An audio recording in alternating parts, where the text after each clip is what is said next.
This is ESPN on ABC, brought to you in part by Samsung QLED TV, the official TV of ESPN College Football. Ohio State overwhelming throughout the first 5 games, and tonight on a beautiful blackout night in Columbus, the Buckeyes are determined to protect the horseshoe. Playing as well as anybody so far. They've got a first-year quarterback in Justin Fields who's been almost flawless. Tonight is his biggest test so far. Ryan Day hoping that his team will handle the hype with maturity. Michigan State's Mark D'Antonio has the DNA to burst the Buckeyes bubble this decade. 2011, a late heave, and then here, 4 years ago, a walk-off field goal. Nobody in the Big Ten has given the Buckeyes more trouble in recent years than Michigan State. On this beautiful evening, welcome to Saturday Night Football on ABC, presented by Wells Fargo, and this Big Ten East collision between the undefeated 4th-ranked Ohio State Buckeyes and the 4-1, 25th-ranked Michigan State Spartans. Welcome, Chris Fowler, Kirk Herbstreit, Maria Taylor will join us. Second straight week, we see the Buckeyes. They are playing as well as anybody in the country. Can they keep it up tonight? Yeah, I think that's going to be the big thing for them. Biggest test that they have faced up to this point, because Michigan State, they're physical, they pride themselves on stopping the run, and they always seem to play with a chip on their shoulder when they play the Buckeyes. So we'll find out a little bit more about both teams. Speaking of the Big Ten this afternoon, serious urgency for the Maize and Blue and Jim Harbaugh. This was a defensive battle. The only offensive touchdown of the game midway first quarter. Wolverines led 10-0. And then held on thanks to this pass rush. Yeah, we knew the Don Brown's defense matched up very favorably against Nate Stanley and the style of offense that Iowa plays. They don't give up a touchdown. 3 points for the Hawkeyes, and the Wolverines advance. That was a big win for Michigan. 8 sacks, 3 interceptions. In the SEC this afternoon, lightning struck early and late for the Gators. First couple of minutes, Freddie Swain off and rolling, and the Gators quickly on top. Then there was a whole bunch of sacks and takeaways and stuff. Auburn's down 4, driving late, interception on 3rd and 12. Critical mistake. Gus Malzahn knows that he missed an opportunity. P-Ryan had been held in check, but busts a tackle here, 88 yards to the house, and the Gators will move up the rankings, and they'll be in Baton Rouge in the battle of SEC undefeateds next Saturday night. Partner, woo! We'll be there. That could be a fun one there. That's a big matchup and a big win there, obviously, for the Gators. Now, back to this game here, and Justin Fields, the spotlight has been on him. Different kind of offense, different kind of quarterback, obviously, than Dwayne Haskins, but he's handled everything with such maturity. You sat down with him this week. Yeah, I had a chance to sit down with him, and you're right. I think that's the word that stands out, is maturity.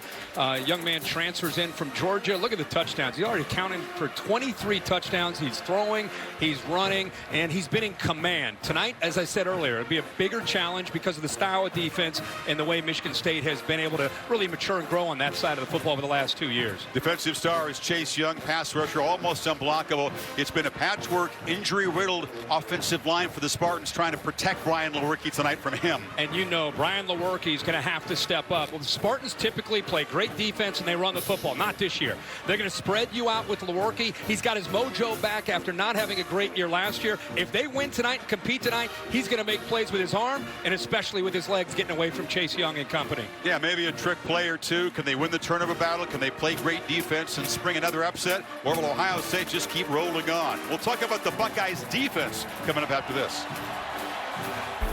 The Nissan pregame rush is next, after this message and a word from our ABC stations.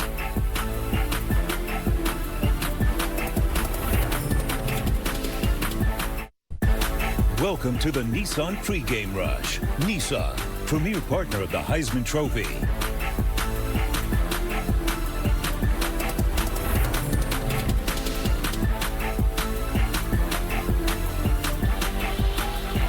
Ohio State trying to build a young tradition of the blackout. The crowd is cooperating, and the Buckeyes will wear the all-black uniforms for the 3rd time ever. They won the previous 2. There you see Chase Young, defensive star, leading the Buckeyes out into the field.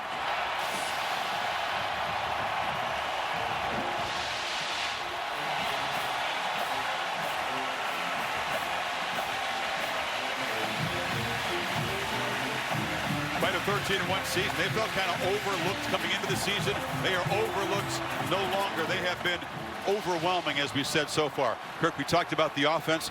This Buckeye defense really is the same group from last year. But boy, do they look like a different group with this new scheme. I really think when you look at them being the best team in the country through the first 5 weeks, it has everything to do with the way they're playing on this side of the ball. This is last year.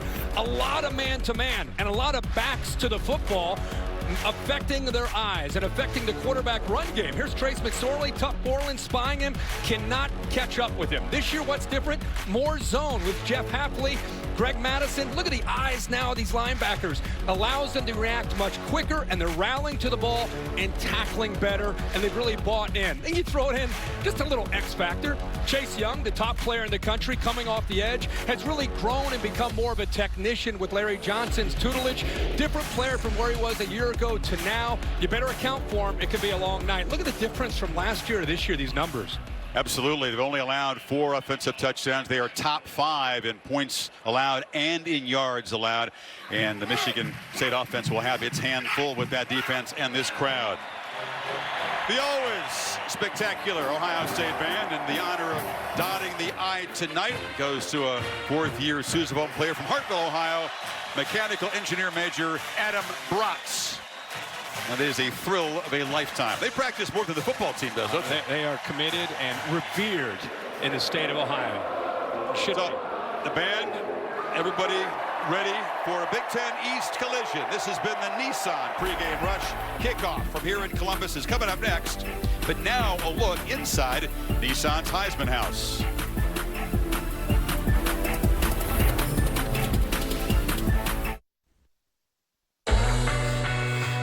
The Buckeyes have been eye-opening, awe-inspiring. How far can they go? Some say all the way to January.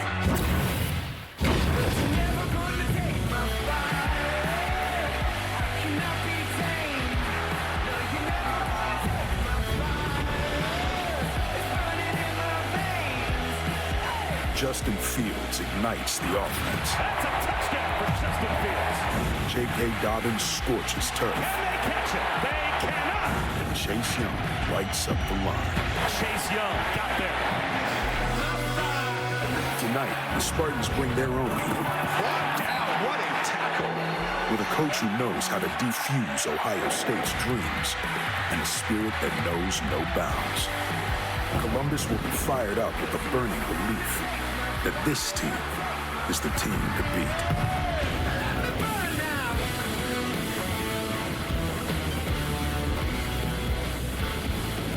You're watching a presentation of the Big Ten on ABC. The winner tonight claims the lead in the Big Ten East.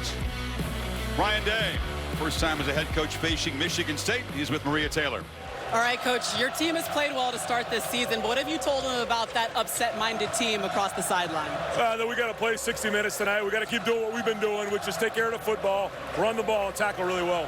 How do you set the tone early on offense?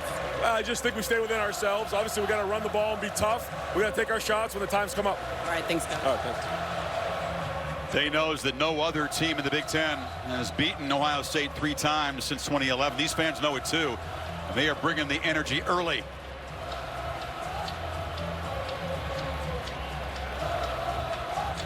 Joe Bocci, number 35 there, Ohio native, the leader of that Spartan defense. We'll see Ohio State's offense first. Michigan State won the toss and deferred.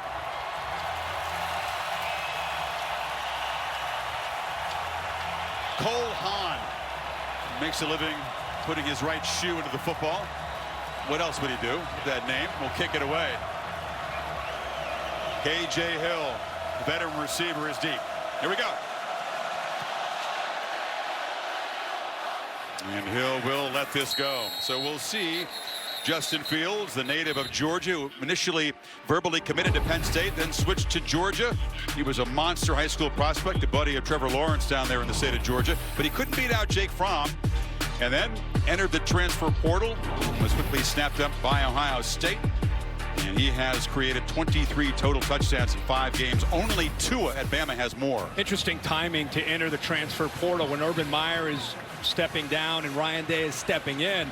He fell in love with what Dwayne Haskins did in the offense last year, was intrigued, continued to talk to Ryan Day, and eventually decided he wanted to go and play for Ohio State in this offense.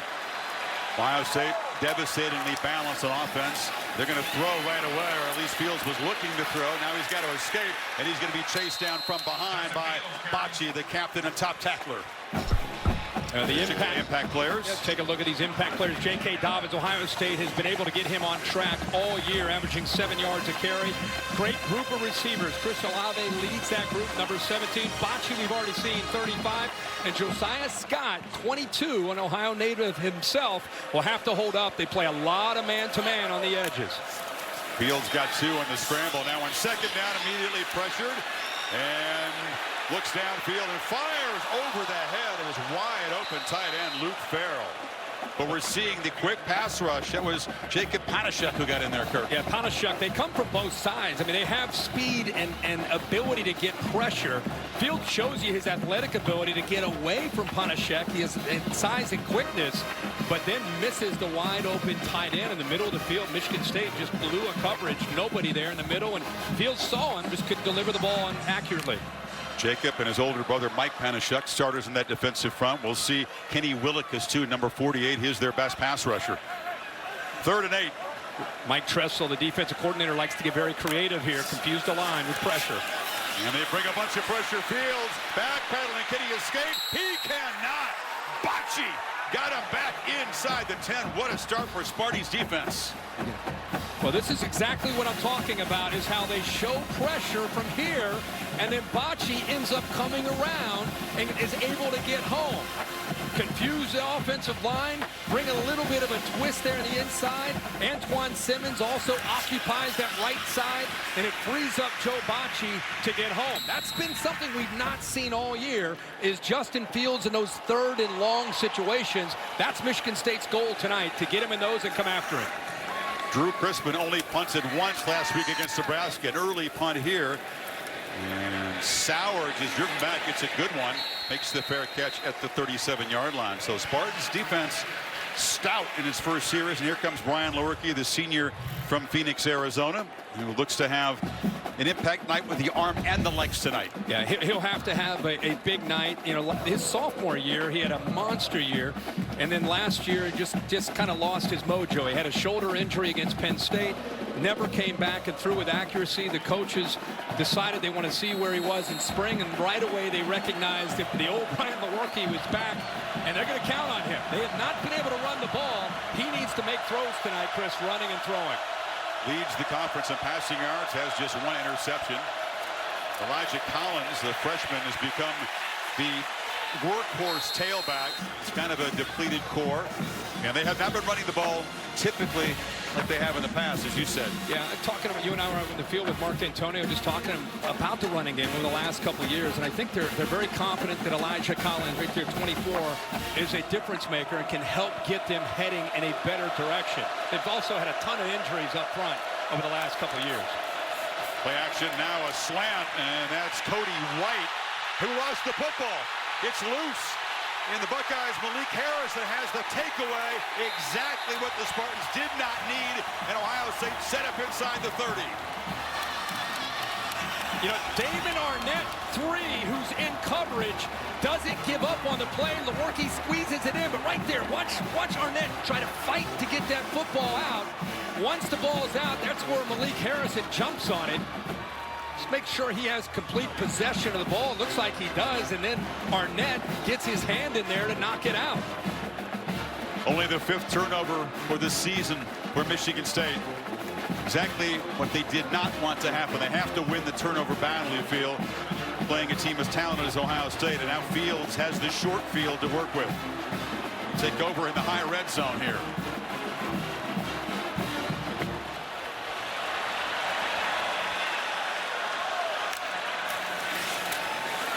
Dobbins darts forward, showing increased power to go with the blazing speed. Got about 3.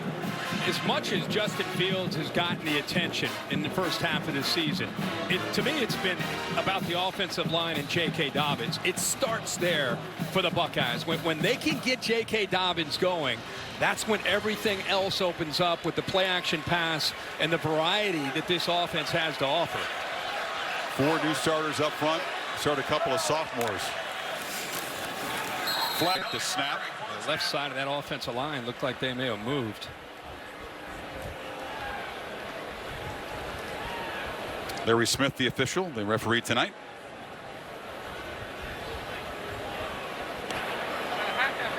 False start. Offense, number 52. 5-yard penalty, second down. Wyatt Davis, the guard. It looks like it was maybe just a late snap. A lot of the offensive line moving. They're just waiting on the snap there from Josh Myers. Michigan State defense has been good themselves at taking the ball away. Haven't allowed any points off of turnovers by their own offense, so that's being tested right here. 2nd and 13. Straight ahead power run, and Bocci, better tackle. Who's going to be involved all night? Joe Bocci has led the Spartans in tackles over the last couple years. They have had some great linebacker play over the years, going back to Max Bulla, Darian Harris. Think of Denikos Allen was here for so many years. Riley Bulla, Chris Fry, Andrew Dow last year, and Joe Bocci kind of continues to lead this group. So now it's 3rd and 9. The Spartans in this pre-snap chess game showing plenty of pressure.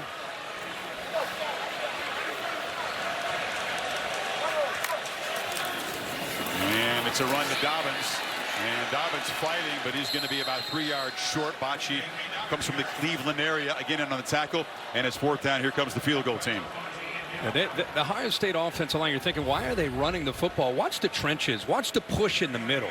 Watch 99 go backwards and Wyatt Davis end up on top of him.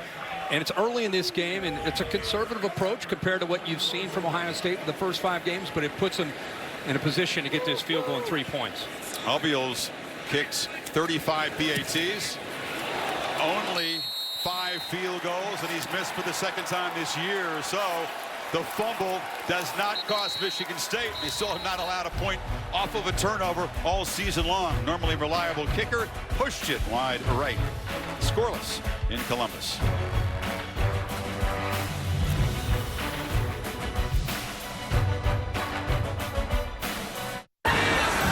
The Connors, only Tuesday on ABC. We're on the ESPN app and ESPN3 tonight. The Target Command Center, for those of you that want some different camera angles, some coaches' ISOs, want to keep an eye on the stats. Here's some stats. Ohio State's run 6 plays and lost 4 yards total. The missed field goal keeps us scoreless. And Michigan State looking to grind it out with Elijah Collins. It's a short gain. Some more Chick-fil-A impact players. Yeah, they're going to try to get as much as they can from running the football with Elijah Collins, but really I think it's about Darrell Stewart trying to make plays. They got to get him the ball one-on-one. Tyler Higbee, 70, moved from guard to left tackle. He's up against Chase Young up front against this Ohio State defensive line, and Jeffrey Okudah. We saw him last week against Nebraska, 2 interceptions, one of the top corners in the game. Option look, and the pitch is bobbled. It's on the ground, and the Buckeyes have a 2nd takeaway as Michigan State, with a wrinkle, it backfires. Devon Hamilton came up with the football. Yeah, the relationship between the back and the quarterback gets a little bit tight. Collins, the pitch is there. I don't know if it was surprised him or got on him a little bit too quickly, but the ball just drops right out of his hands, and there it is on the ground, and Ohio State rallying to the ball, and eventually Hamilton comes up with it. You're a quarterback that ran the option. I always think when teams try to pull that out and it's not what they do, man, is it risky. Yeah, and I think they're trying to catch Ohio State when they play man-to-man. It's a good call, a quick speed option to back into the boundary. You try to take that corner off the alley and you get the ball to the outside. But you're right, it's a little bit like playing left-handed. It's not their M.O. Buckeyes again with great field position. This is K.J. Hill. The Spartans string it out. They drop him for a short gain. Maria. Guys, Ryan Day came over to his offense and said that they're not moving with a sense of urgency. Told him to pick it up. They're not lining up very fast, so he's trying to increase some of this rhythm on offense here. You know, Maria, what's interesting about that is they've been spoiled. They've been able to move the ball and get first downs, and it's a lot easier to go faster when you're getting first downs. They're yet to pick up a first down tonight.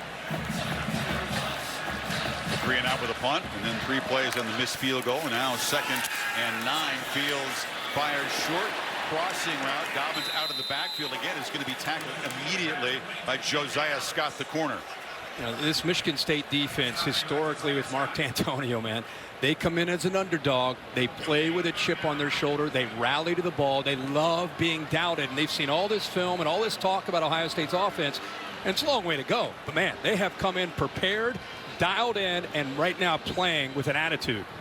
Talking about a defense that allows less than 2 yards per rush. Ohio State's been running it for more than 6 yards per carry. So there is where something big has to give tonight. Now it's another 3rd and long. They need 9. Spartans don't bring pressure, just rush 4. Fields has time, and now he's running out of time. Spins away, still scanning the field, and now will be tackled out of bounds by Bocci, who has got his eyes both up on the quarterback tonight. That is coverage. Downfield, nowhere to go, sitting in zone, and only rushing 4. So you've got 4 guys underneath. Look at the receivers. Where's Justin Fields going to go with the ball? Nowhere to go with it.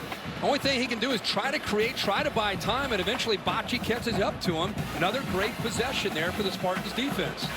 So Hobbiel, who just missed moments ago, now from the left hash from 39 yards. And this one will be driven straight away. So Ohio State recovers 2 fumbles in the Spartans' first 4 offensive plays, but lead only 3-0.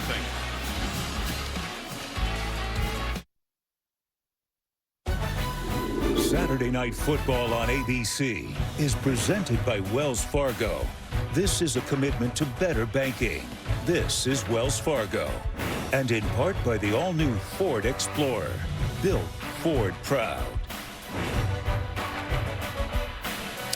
A win over the Wildcats a couple weeks ago, a milestone, 110 victories at Michigan State, more than any other Spartan coach. He jumped past Duffy Doherty.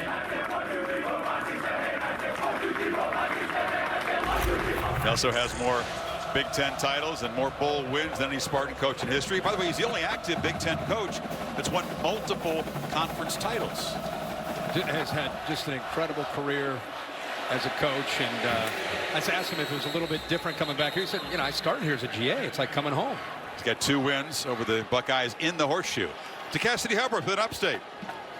Thanks, Chris. Dr. Pepper Fansville studio update. Number 3, Georgia in Knoxville, taking on Tennessee. Brian Maurer, in his first start for the Vols today, connects with Jawan Jennings, his 2nd passing TD of the game. Put Tennessee up 14-10 over on ESPN. Chris, Herbie?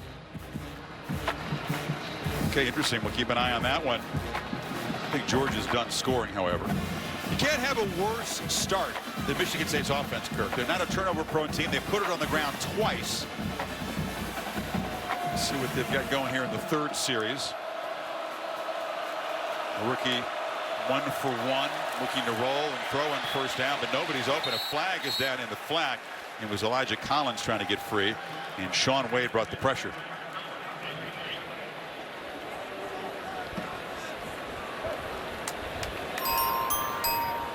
Wade came off the corner. Talked about that Florida LSU game in primetime on ESPN next week. Illegal formation, offense, 5 in the backfield. That penalty's been declined, 2nd down. The mistakes continue in the early stages on the road with the Spartan offense. And we both talked at the beginning of this. You're on the road against a team as talented as Ohio State. You've got to do the little things. You know, for the offense, it's staying on schedule, not self-destructing, and being able to win the turnover margin, things of that nature. Borky keeps it. He's got some room around the edge. Kirky knew he'd have to make some plays with his legs tonight. Yeah, he's going to have to do not only that, but also take care of the football. And these first couple possessions, not exactly, as you said, Chris, what they wanted. The fumble there by White. Ohio State able to strip it out, and then just a fumble on a simple option pitch for the The young freshman Collins lets it drop at Ohio State. Only, fortunately for Michigan State, only able to come up with 3 points on those 2 turnovers. Been very good at that all year. Not many turnovers, but when they've had them, the Spartan defense has stepped up as they have so far tonight. First down from the 36. Play action again. Lewerke gets protection, loops it downfield over the head of Cody White, who is very well defended by Damon Arnett. That's going to be a good battle back into the boundary. Damon Arnett, you know, everybody talks about Akuda, but look at him. Look at him. He's holding his position, but also getting his head turned around while he was using that armbar. Right there. He's already anticipating, waiting for that ball. Perfect position there. Outstanding play by Arnett. Now they zip it far side. C.J. Hayes will be tackled right there. Flying up was Sean Wade. Man, these DBs are playing well. Yeah, Sean Wade gets off of a block of Jordan Reed, the right tackle, who was all the way lined up as a wide receiver. How about that? You're a defensive back. You're dealing with a 300-pounder right there, 24. Look at him work off of that block. He has Malik Harrison there rallying to the ball, but that is all Sean Wade there going up against a big man and getting off of it. You like corners who can tackle? I love that. 3rd and 9. Ladarius Jefferson, the sophomore from Mississippi, is in the backfield. Lewerke has some time and flips it, and the catch is made by the tight end Trent Gillison, and they got a first down out near midfield. Yeah, it's a crossing route, just kind of a rub. You're trying to create any kind of issue for the man-to-man coverage. They brought the outside receiver Darrell Stewart, brought him from the outside in and worked the tight end that time. Gillison to the outside, created a nice little rub there on 3rd down. Spartans are not typically an up-tempo team. They'll try to use it tactically if they can to catch the Buckeyes who not lined up, but that's no gain for Jefferson. That's not necessarily. I mean, they've done a little bit more of that, but in a game where, you know, you're still respecting Ohio State's offense, I don't think you'll see a lot of tempo. I think it's more of this from Lewerke, taking the air out of the ball, shortening the game. Brad Salem is the first-year offensive coordinator calling the plays for Michigan State, also coaching the running backs. He's been with Antonio for 10 years at various stops. And this is Elijah Collins back in the game, pounding the turf, wanted to get more, fell forward for only about 3. See, he's upset with himself because he got tripped up there. If he keeps his feet, there was a crease there inside the middle of that Ohio State defense. But instead, it's 3rd and 7. And this is where Ohio State really likes to turn Chase Young loose. 3 receivers bunched to the right. And Lewerke immediately flushed. A long throw. It's incomplete. It was off the hands of C.J. Hayes. Pass rush made an impact. And that's one way you deal with Chase Young. You got to move the launch point on 3rd down. Lewerke, athletic guy, comfortable moving to the outside, and actually makes a pretty accurate throw there on 3rd down on the run. And it's a ball that young C.J. Hayes has got to hold on to. That's a first down if he catches that football. So the Spartans at least avoid a turnover, move the ball into Ohio State territory. But here comes Jake Hartbarger, one of the couple dozen Ohio natives on this team, to punt it. Kicks it with backspin. Hill lets it bounce, and it's caught down there nicely by the coverage team. Dominique Long made the play, and so Ohio State will not have good field position this time, backed up at their 5, up by 3.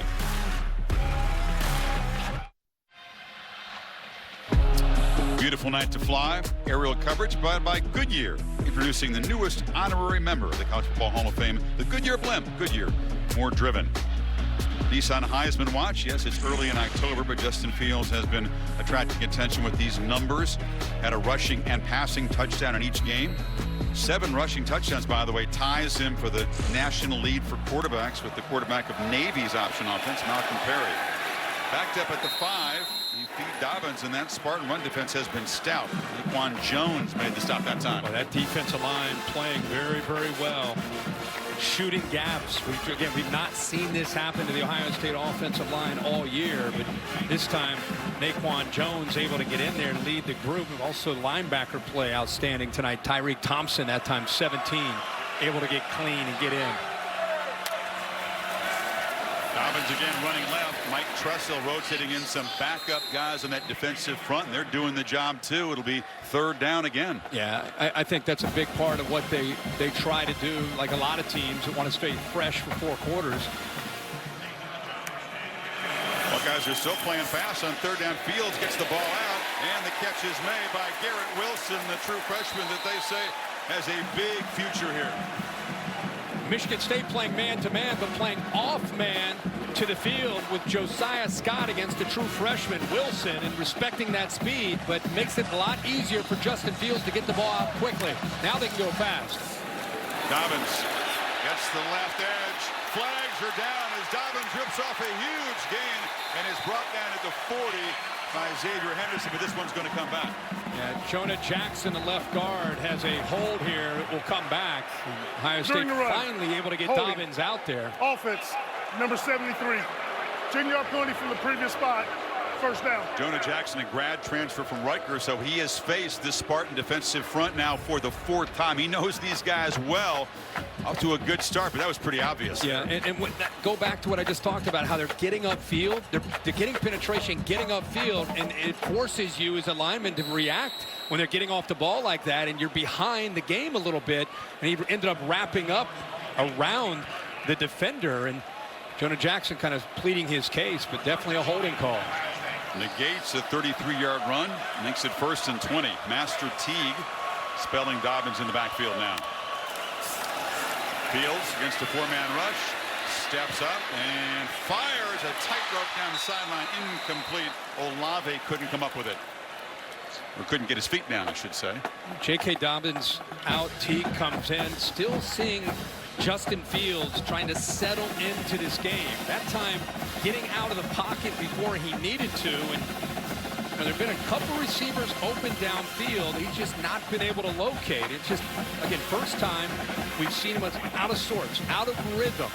Such an important thing for a quarterback, and give Michigan State a lot of the credit for getting him out of that rhythm. It's been so easy for him. Yeah, it's been almost like Pascal. Exactly, getting chunks, whatever they want. Now, again, pressured, and he'll be sacked for a second time. Jacob Panashuk imposing himself. Flags are down right at the tackle. See what that's about. Man, it is a battle in the pit, really, on both sides. Man. Panashuk that time just going right around Brandon Bowen to snap of the ball. Personal foul. Grasping the face mask. Defense, number 75. 15-yard penalty from the previous spot. First down. I think that might have been 72. Panashuk, yeah, right in the middle. He grabbed after it looked like, you know, he see his brother down there on the ground. He made the move to force Justin Fields out of there, and then eventually Beasley cleans it up, brings him down. But Mike Panashuk gives Ohio State a break by grabbing onto that face mask. As well as this defense has played, Spartan fans know they've had some crucial major penalties this season that have been very costly. Dobbins is really bottled up. He's been running free through the first 5 games through big creases. That was Panashuk again. They're mixing up their looks and shooting different gaps, slanting different ways. Just kind of one step ahead of what Ohio State's expecting. Fields now fires downfield and drops off the hands of Benjamin Victor, who had his man Kalen Gervin beat. You're going to get one-on-one opportunities. These Ohio State receivers have known that coming into this game. That's just the way Michigan State plays. They live on the edge, and he is beat and just doesn't hold on to the ball. Victor gets by the freshman Gervin, uses his length and his speed. Everything's perfect. He just did not look the ball in. A couple times now Ohio State's dropped big plays. Yeah, the 3 components of the pass game: protection, the throwing, and the catching. They have not yet clicked at all. Now on 3rd and 12, Fields under pressure again, tries to escape. He'll be hammered down right near the line of scrimmage. Michael Dowell, reserve safety, made the play, and this Spartan defense has made another stop. Right here, they come off the edge, and because they were able to disguise it with Josiah Scott, nobody's able to identify and pick up the corner coming from the boundary. And again, they have consistently now, after 3 or 4 drives, been able to win the line of scrimmage, and do a good job of getting after the quarterback, Justin Fields. 16 plays for Ohio State. They have netted 16 yards. Now, you know when it's Michigan State, you expect you're going to see stout defense. But I think this crowd is done. I think Ryan Day and Justin Fields, his young quarterback, immediately facing a different kind of test than he has so far as a starter. Well, coming into this game, I think a lot of people nationally felt the team that's been probably the most consistent executing offense and defense, and especially with the way their offense has been playing, is Ohio State. So Michigan State's been hearing that too, and they've been able to come into this game. They've been answering questions all week from the local and national media. Man, how are you going to hold up against that Ohio State offense? And they've got a lot of pride. Right now, they're showing the pride, and it's a veteran defense. It's played in a lot of big games, and right now, winning the battle at the line of scrimmage, taking away the running game, and getting after Justin Fields. Buckeye being helped by the athletic trainers to the sideline here. And then it's Thayer Munford, the starting left tackle, the junior from Cincinnati.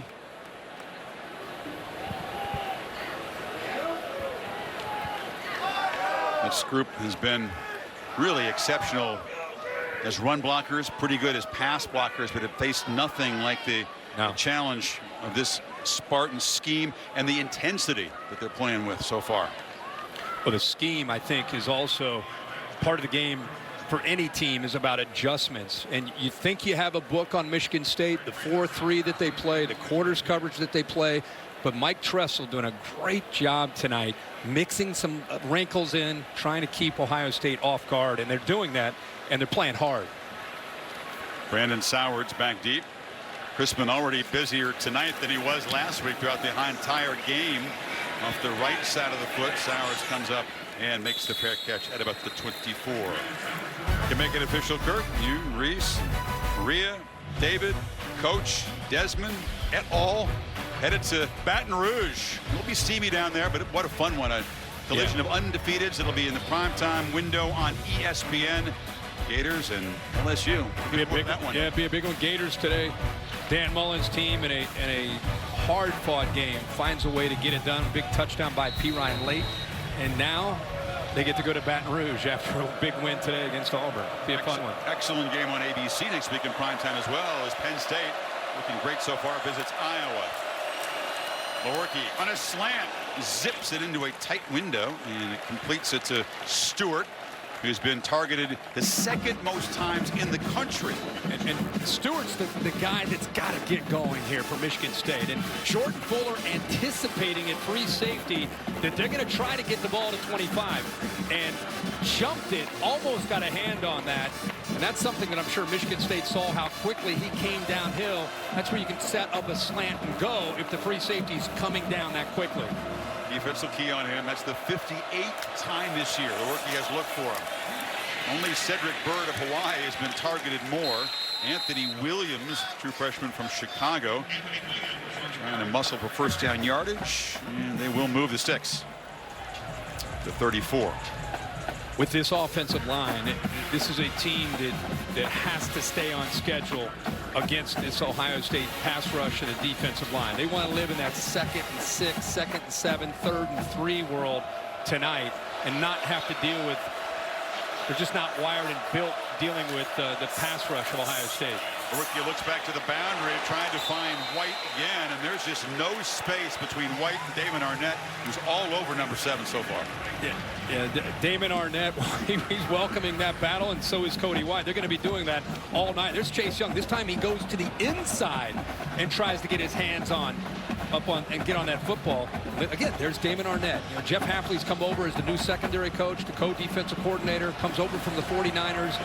You can see the job that he's doing with this secondary and the technique that they're using. Great job again by Arnett.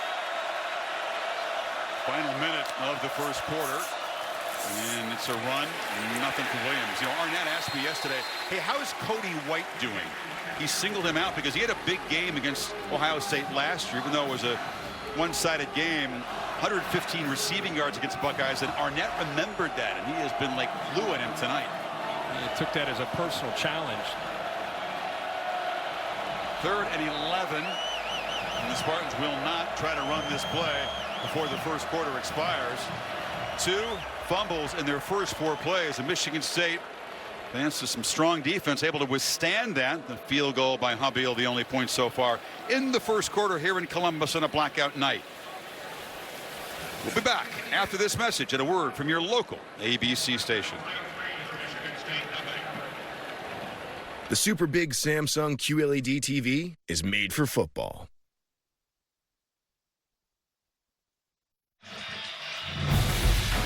Back in the old horseshoe at the banks of the Olentangy. Saturday Night Football on ABC, presented by Wells Fargo. Set for the second quarter. Michigan State facing a 3rd and 11.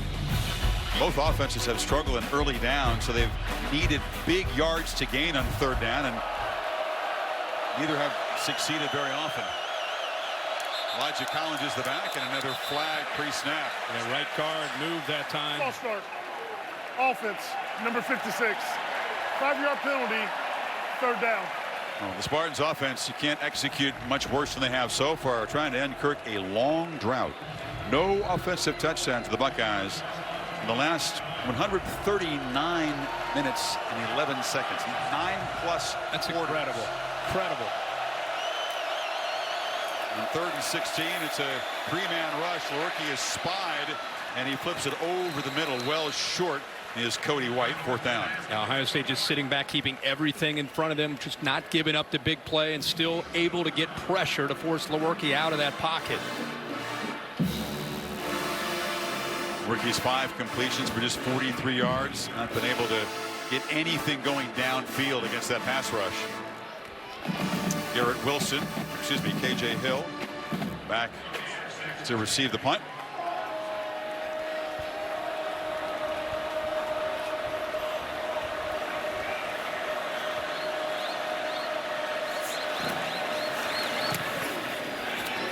High, and pretty good punt from Mark Barger, and a fair catch made by Hill. Ohio State backed up inside the 15. So both quarterbacks frustrated in the early going. A couple of turnovers for Lewerke and the Spartans, and Justin Fields hasn't been able to get anything going so far.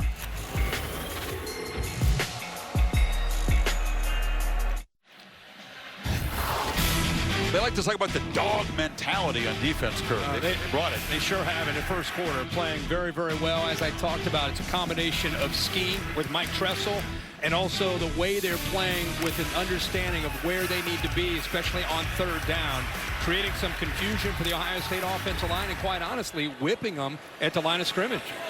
Dobbins, 6 carries tonight, just 14 yards. He's used to romping into the secondary in the first 5 games. They feed it to him, and again, immediate penetration, just nowhere to go. Is big Raekwon Williams, the veteran out of Chicago. The captain was there. And right now, Ryan Day's thinking, look at his offense in the first 5 games in the first quarter. 12 points a game in the first quarter, 140 yards in the first quarter. Tonight, 16 yards and just 3 points. Yard per play. Dobbins again. This time he's going to get the edge, but he closes down quickly. Charging up is Xavier Anderson out of Pickering Central High School. Yeah, he's fired up to local high school here in the Columbus area. Watch how he comes from up high at the safety spot and then in the open field. You're talking about tackling one of the best backs in the country in J.K. Dobbins in the open field one-on-one, and he makes the play for a very, very short game. Talk about a guy who's got great football IQ, very savvy, doesn't lose his cool out there. He's a true sophomore. 3rd down, Fields has time, delivers a strike across the middle, and it's KJ Hill with 1st down yardage across the 25. Now that time Michigan State tipped their hand a little bit, showing the blitz from Simmons and showing Henderson coming down over top of Hill over the slot. I think Justin Fields knew exactly what was coming, and that time had the answer, was not surprised at all, and had enough time to make that throw. Dobbins running left, gets a couple blocks, makes a man miss, and tight ropes for a nice gain. Lowers the shoulder, no running out of bounds. He ran into Henderson. He'll move the sticks again and probably crank up the tempo here now. Yeah, they're going a little bit faster, sensing a little bit of momentum there. Nice job. Austin Mack picks up the safety on the blitz and then forces the undersized corner, Gervin, to try to make the tackle. Block the safety, make those corners try to make the play against the talented running back Dobbins. Finally got loose for 13. From the 40, Fields rolls out and looks to throw, and they fooled him. And Benjamin Victor is wide open. Makes a move, gets the sideline, dives. No signal, touchdown. Ohio State contained. Finally explodes. 60 yards.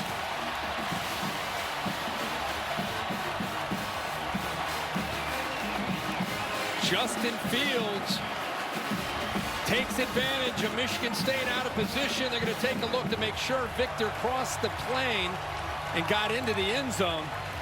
Here's the progressive pylon cam. Hit, tries to extend the ball, goes right over the pylon. We'll have to check another angle to see if it is a call of good touchdown. He also was trying to control the ball as he flipped over. It came out of his hand. Is under further review.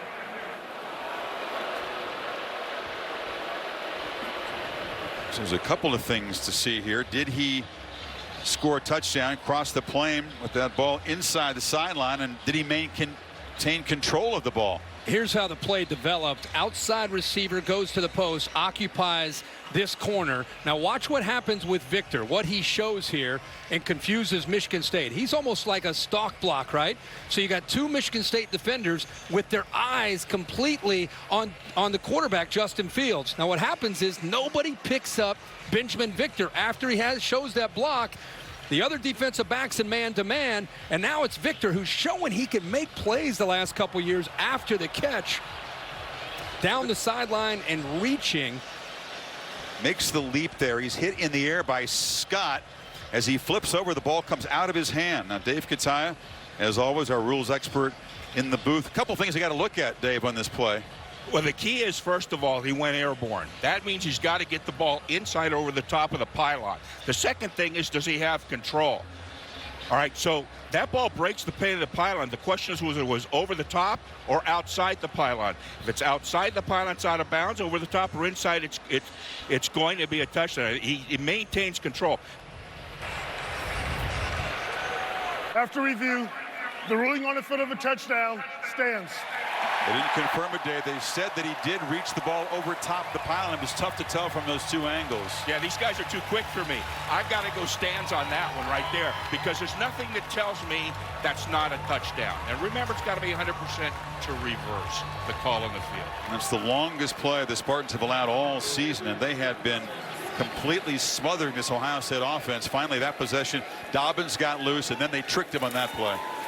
And Victor has his third touchdown reception. Fields his 17th touchdown pass, and the lead is stretched to 10 early second quarter. Saturday Night Football on ABC is presented by Wells Fargo. This is a commitment to better banking. This is Wells Fargo. And in part by Pacific Life, 150 years strong. Protection and retirement solutions for your future. LeBron tweeting out DBU. Jeffrey could have said the man has an eye for talent. Appreciate that. Buckeye offense finally got going. 16 yards in their first 16 plays. Then they take it 86 yards in 5 plays, less than 2 minutes. And the 60-yard strike. Fields to Victor. Julian Barnett will make the fair catch. So give you a taste of what Ryan Day, who does call the plays, is like on the practice field here. Good. Do it right tight. Curl shallow. L62, curl shallow. Shuffle. Right of the break. Good ball. That's it. That's it. See how fast that's going to happen?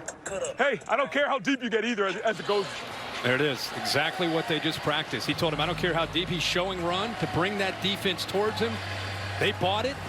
And then there's nobody back there to pick up Benjamin Victor, who showed he's blocking.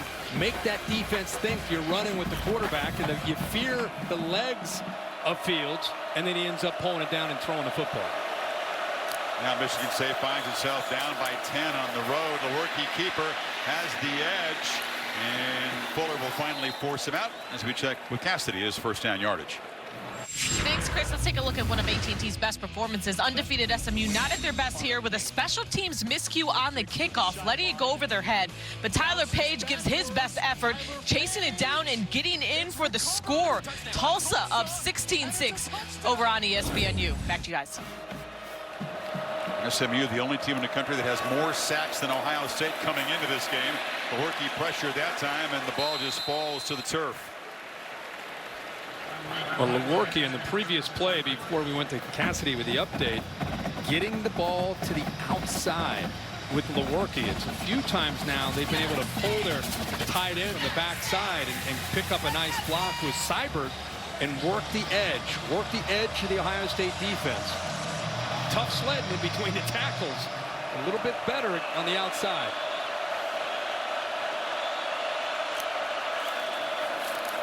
Collins has a crease and busts into the clear.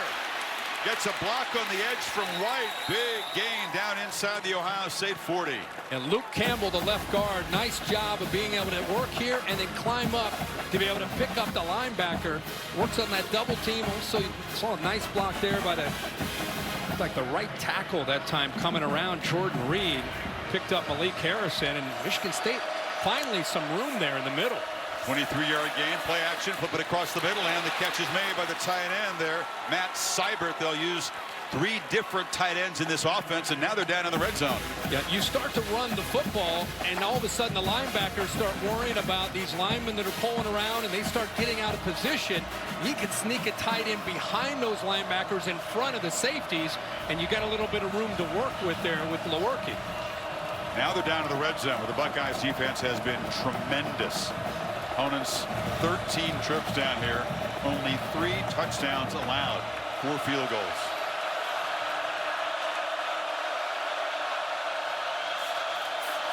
Looking to throw on first down. Lewerke down the seam, diving catch for a touchdown by Stewart.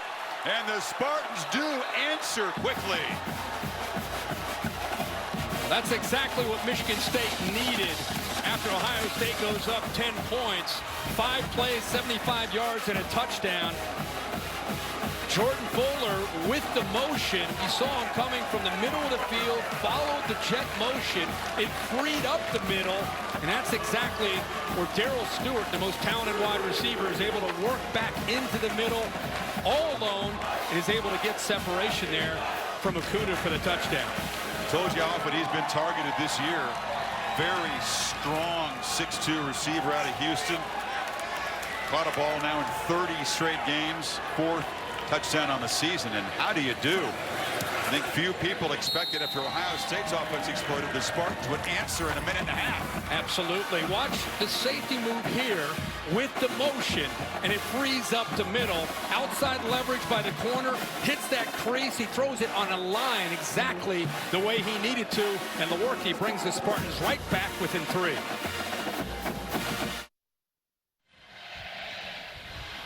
Season 50 of Monday Night Football on ESPN. Baker Mayfield and the Browns take on the undefeated 3-0 49ers.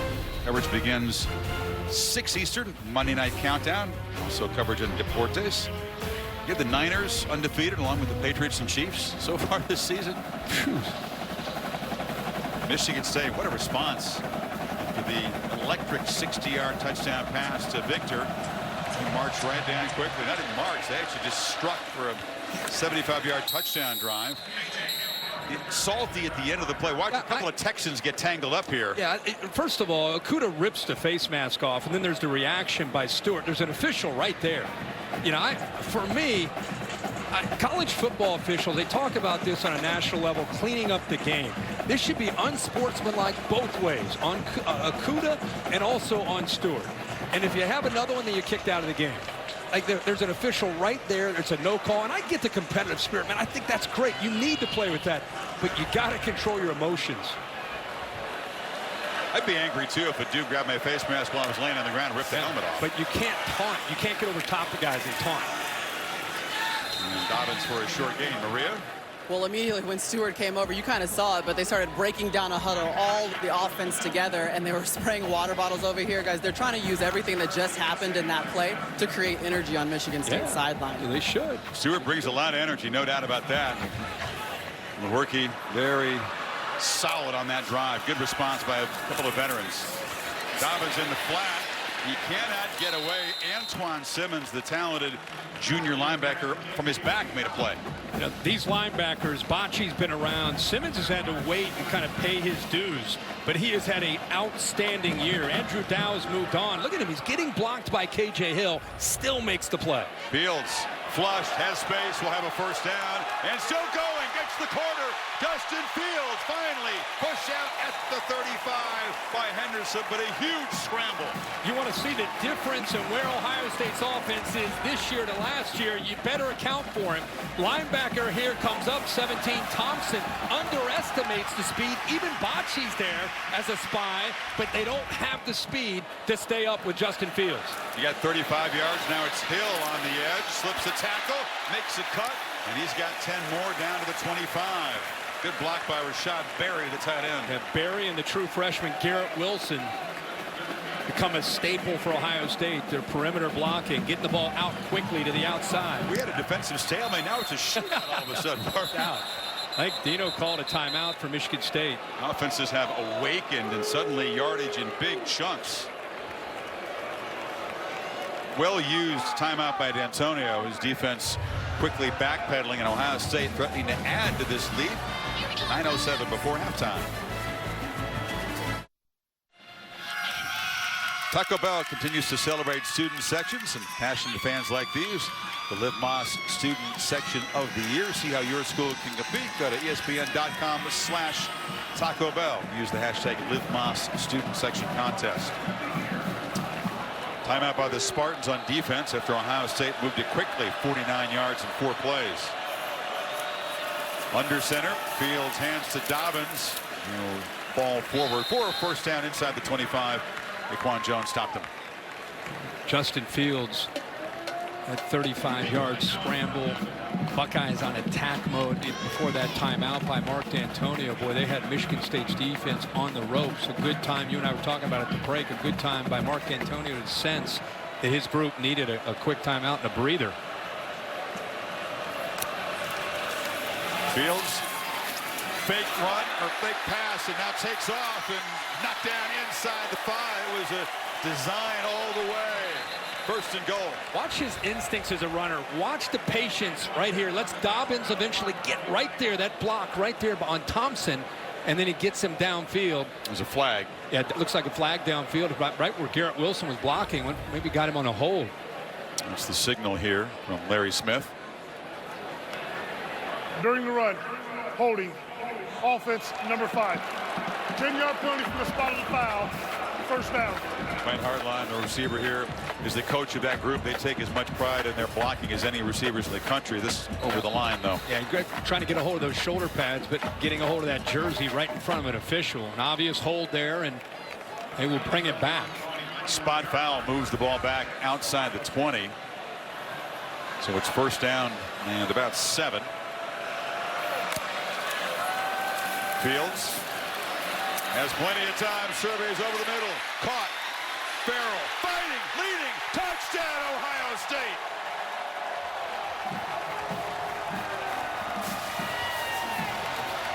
And finally Farrell finds the end zone. Junior tight end becomes the 10th Buckeye to catch a touchdown pass this season. He'd waited a while. Yeah, the big fella finally gets one. 6'6", 250. Smiling about it, too. Right. It's overdue.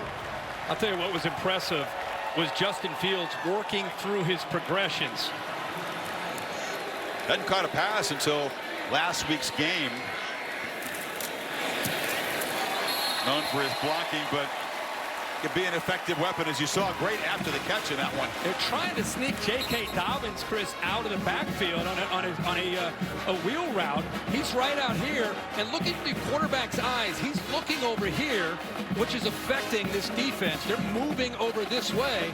Then he locates the tight end right in the middle. So that's probably his 3rd, maybe 4th option that eventually he works back to Luke Farrell. Watch his eyes here. He's working left. He thinks he has Dobbins maybe one-on-one. Just kind of buying time, sliding, feeling, and eventually he locates Farrell on the backside, who's working in that middle of that Spartan defense. And he fought off the tackle of Bocce. Leads this conference in tackles. Tried to take him up high. The big 250-pounder. It's hard to do. Power. Yeah, it's hard to do on those big tight ends. How about that? Like you said, we're trying to get a first down, and next thing you know, it's bang, bang, bang. 3 straight touchdowns. 2 for Ohio State. Fields ran it for 48 yards in that drive, 3 for 3, and the touchdown pass. So Michigan State certainly did not want to get caught up in a shootout, but they'll try to answer once again here. 8:09 before halftime. There's a flag, and now a late flag just went into the air. And that was the taunting we just talked about. This time it's Ohio State that's doing the taunting.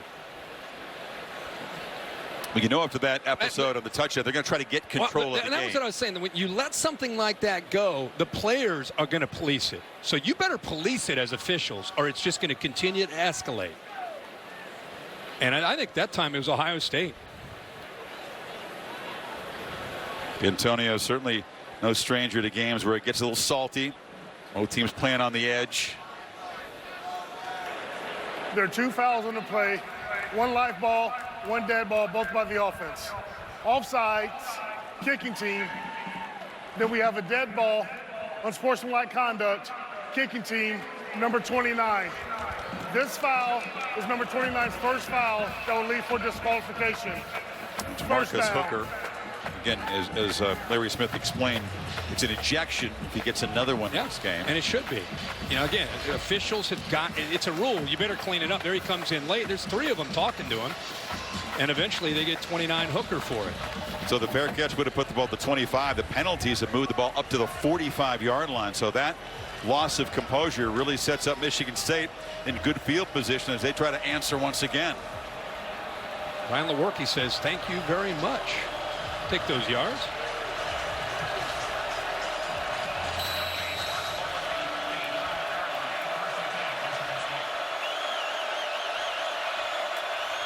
Jet sweep motion, play action fake. Lewerke rolls, is pressured, and he'll be sacked. Flying in and giving him no chance on the blitz there was Zach Harrison. Ohio State a better job of being able to contain with the freshman this time, Harrison. 6'6", 255-pounder. Look at the athletic ability to speed. You get so used to Chase Young and even Jonathan Cooper that the freshman gets rotated in and shows you what kind of speed he has to keep Lewerke in that pocket. It's what they've needed, Kirk, is one more athletic pass rusher on this team. And now, wrestle down. Collins, a very short gain there again by Zach Harrison. It comes out of Lewis Center, Ohio. Where is that in the state? It's right here in Columbus area. Collins, you can see why Mark D'Antonio and Brad Salem and this offensive staff like him as a freshman and what his future holds for him. He's what you'd expect out of Michigan State. Always seems to be finishing forward, has great lower body strength. Crowd is revved up now. They need 13 on 3rd down. Lewerke moves the launch point, steps up, delivers, high throw, catch made, 1st down. C.J. Hayes took a shot and held on. Wow. Talk about a big-time throw. I mean, this is big time. Watch how he goes over top of one defender right here. He's going to throw that right, not in a passing lane, over top of him, and then brings it down to give his receiver, Hayes, a chance to go up and make a play on it. That is high-level stuff. That's a Sunday play. And gutsy stuff by Lewerke there. Small window, big hit, held on, 16-yard gain. Now they get Stewart. He makes a 1st down gain of about 6. Arnett forced him out. You don't see college quarterbacks make that throw very often. No. That's why I said Sundays. I mean, he threw that on a line, able to get it just enough over top of the safety, but in front of the defender behind Hayes.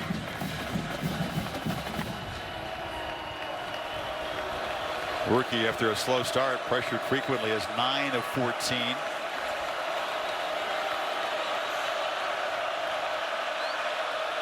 Second and 6, and another false start. Collins, the back, was leaning forward before the snap. False start. Offense, number 24. 5-yard penalty, 2nd down. It's back to that throw you just talked about. Yeah, let's just sit back and enjoy it, because he got pressure too. I mean, he's dealing with Harrison right there. Goes over top of a defender in front of. No low for the catch there? Huh? Oh, great catch. Great catch. But that's a tough throw over top of Baron Browning, the linebacker. Again, the mental mistakes like this. It's so hard for any offense, but especially in this environment against this group, to just keep hurting yourself with these 5-yard penalties. On the slant, Stewart's free.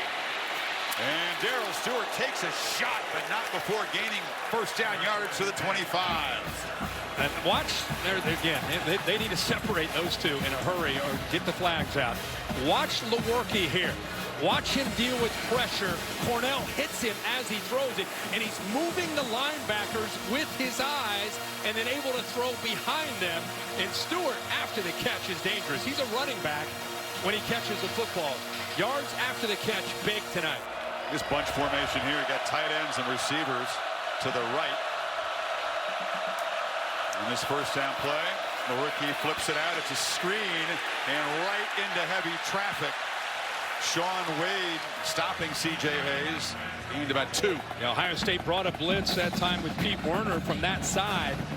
Michigan State just could not get their offensive linemen out there quick enough. The timing off because of the pressure. Lewerke tried to bait them towards him. Give Ohio State credit. Like Sean Wade, as you said, Chris, able to get through, navigate his way through a couple of those linemen again and get in there.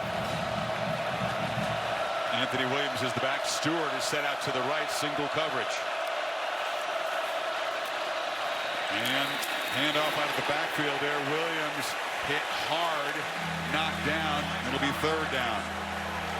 Wade and Harrison combining.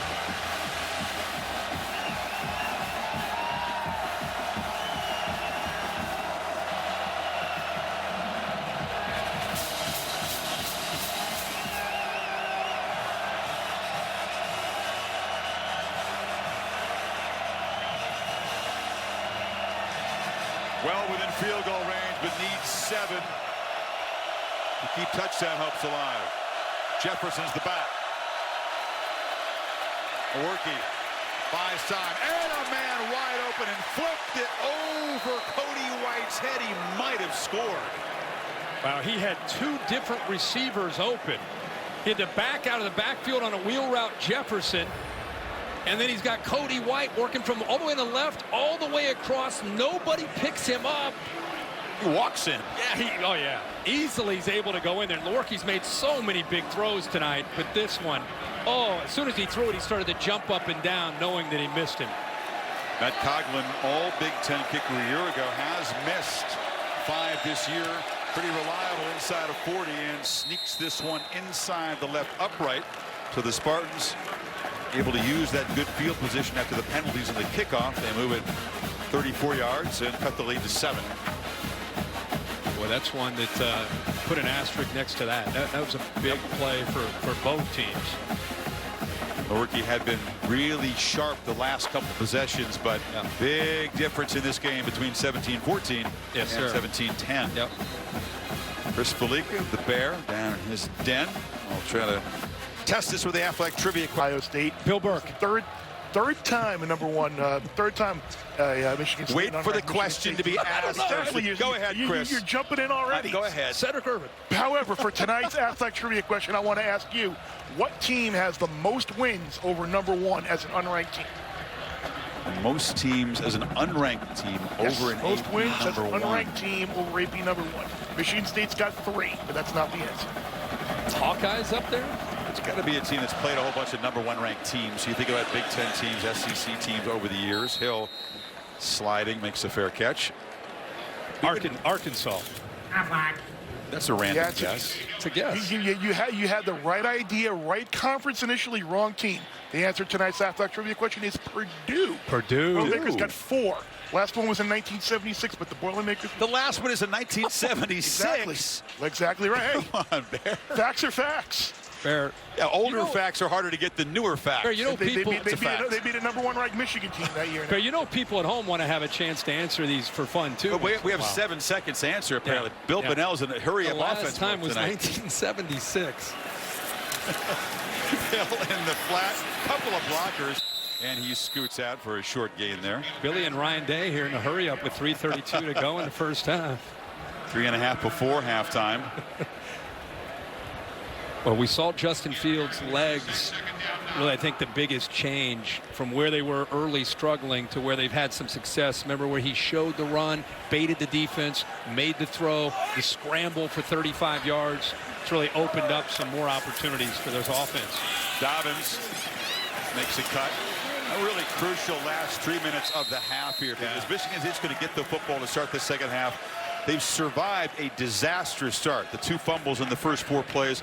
But as you pointed out, that missed opportunity, that's a 4-point play they did not make with the overthrow. If they can get to halftime down 7, get the ball, they will have survived pretty well. Absolutely. This is a big 3rd down here. And if Ohio State gets it, you're going to see that turbo tempo to try to get Michigan State on their heels. Buckeyes probably won't need him, but they do have all 3 timeouts.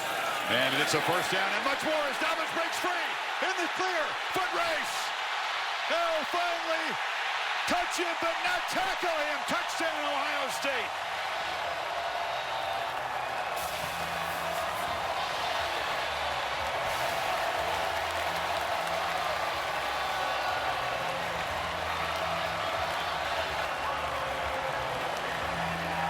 You can only hope to contain them for so long.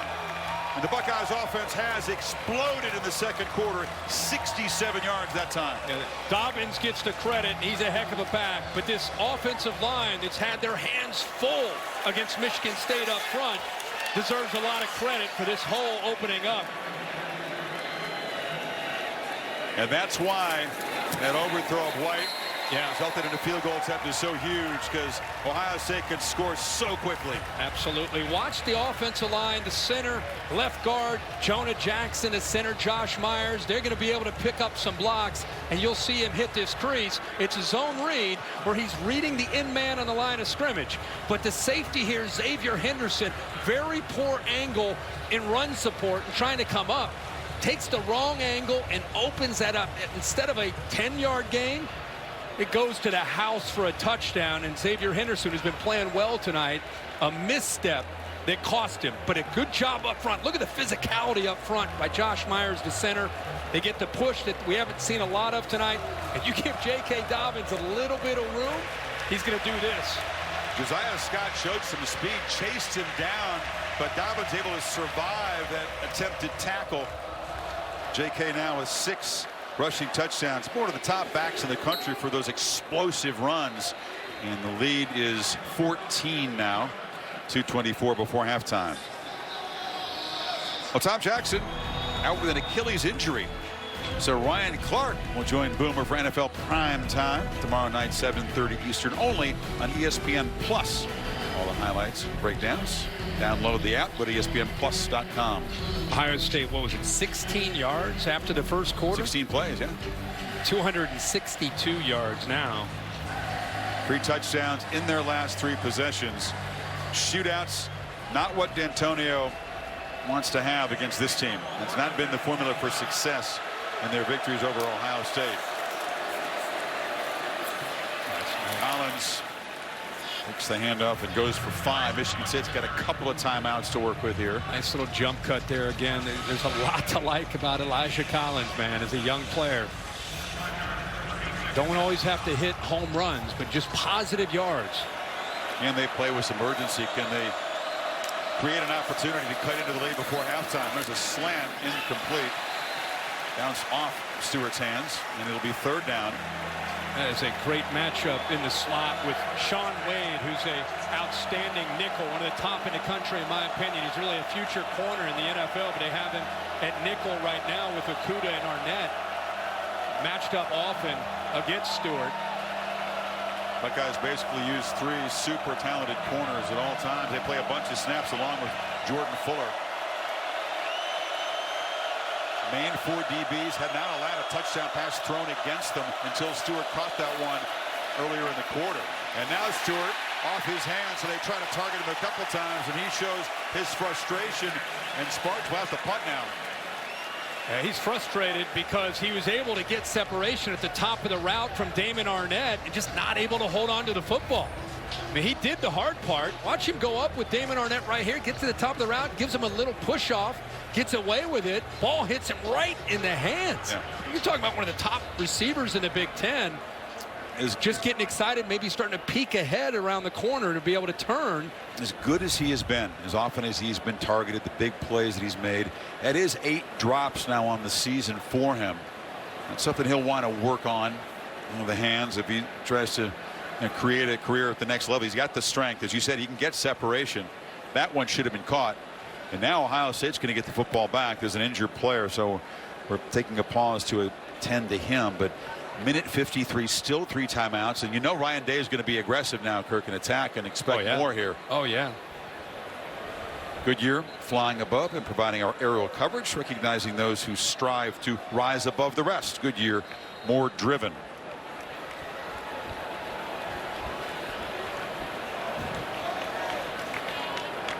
Talked about the second quarter explosions for Ohio State this year. Total is 246 and counting yards in the quarter. Garrett Wilson to receive Hartberger's punt. And now Michigan State will spend a timeout. And Michigan State came out playing that trademark aggressive defense, flying around.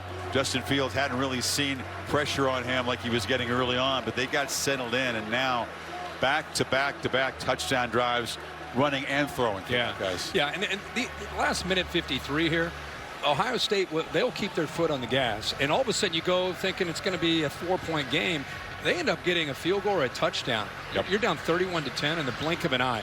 That's the difference, I think, with Ohio State and what they're able to do with their offense. It looks a little sluggish, off to a little bit of a slow start, then boom, boom, boom. And that's why there's not a lot of margin for error for Michigan State and their offense.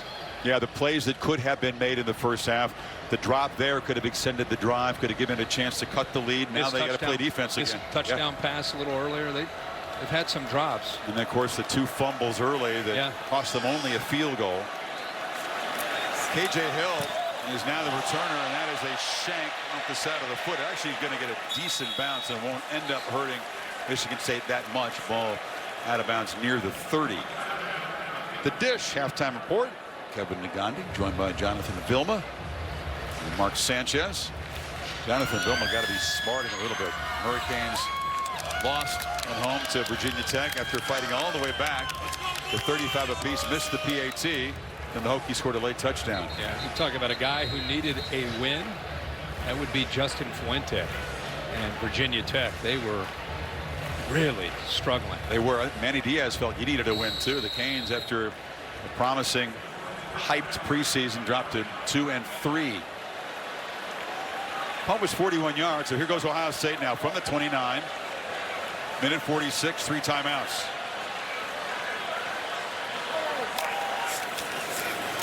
Dobbins again. Stacked up 4. Ohio State probably get up and play quickly here. Oh, without a doubt.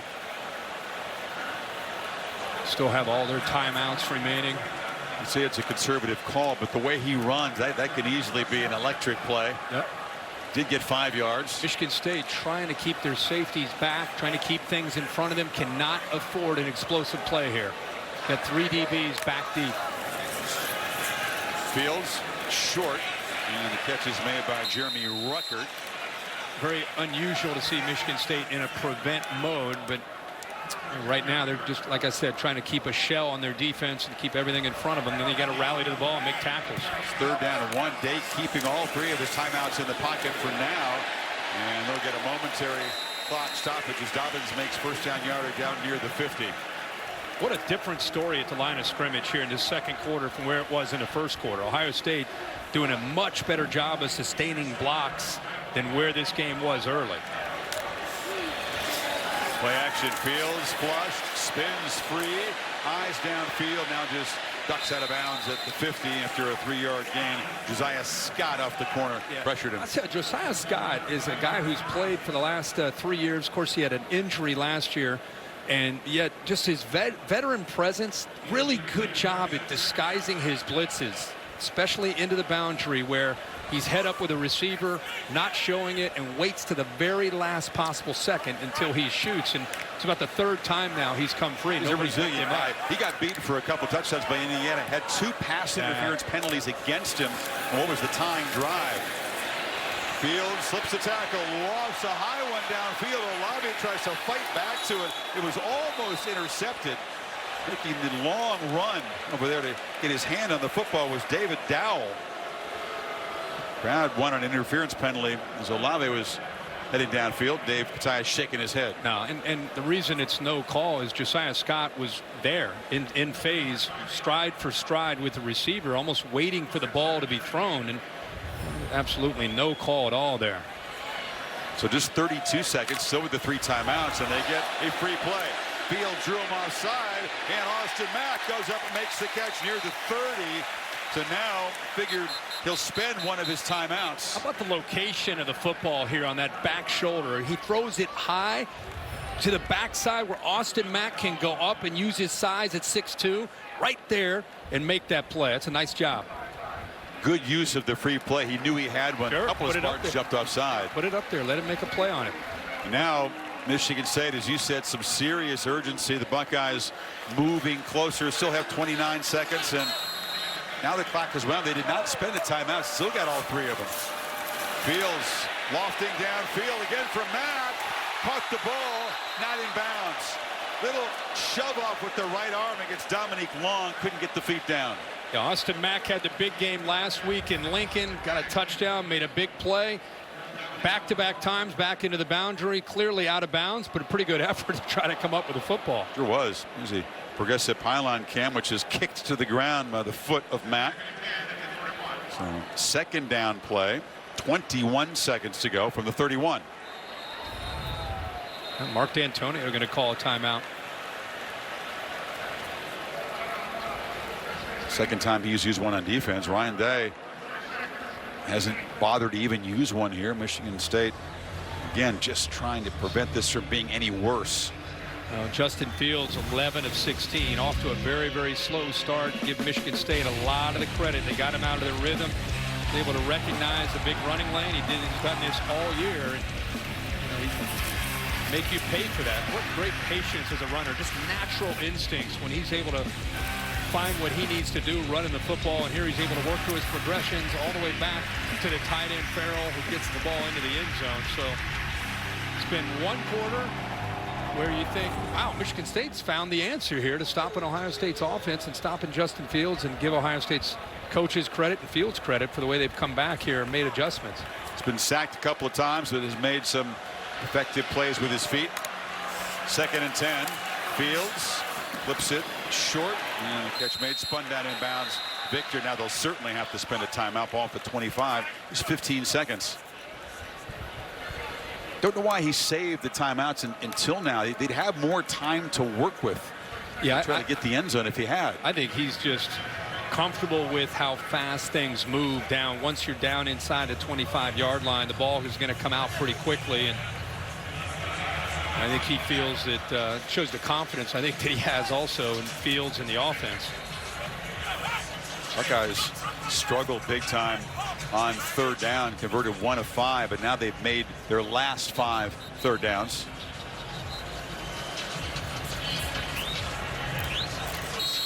So you still have those 2 timeouts. Means every play is in play here. You got Olave, who's had a little bit of a quiet night up at the top. KJ Hill in the slot there, and Benjamin Victor with his size down in the boundary at the bottom. It's a hard thing that you can't really focus in on one receiver. They spread the ball around. There's no true dominant feature receiver, just a whole bunch of good ones. Yep. Benjamin Victor that time moving a little bit early, cost Ohio State 5 yards. False start. Offense, number 9.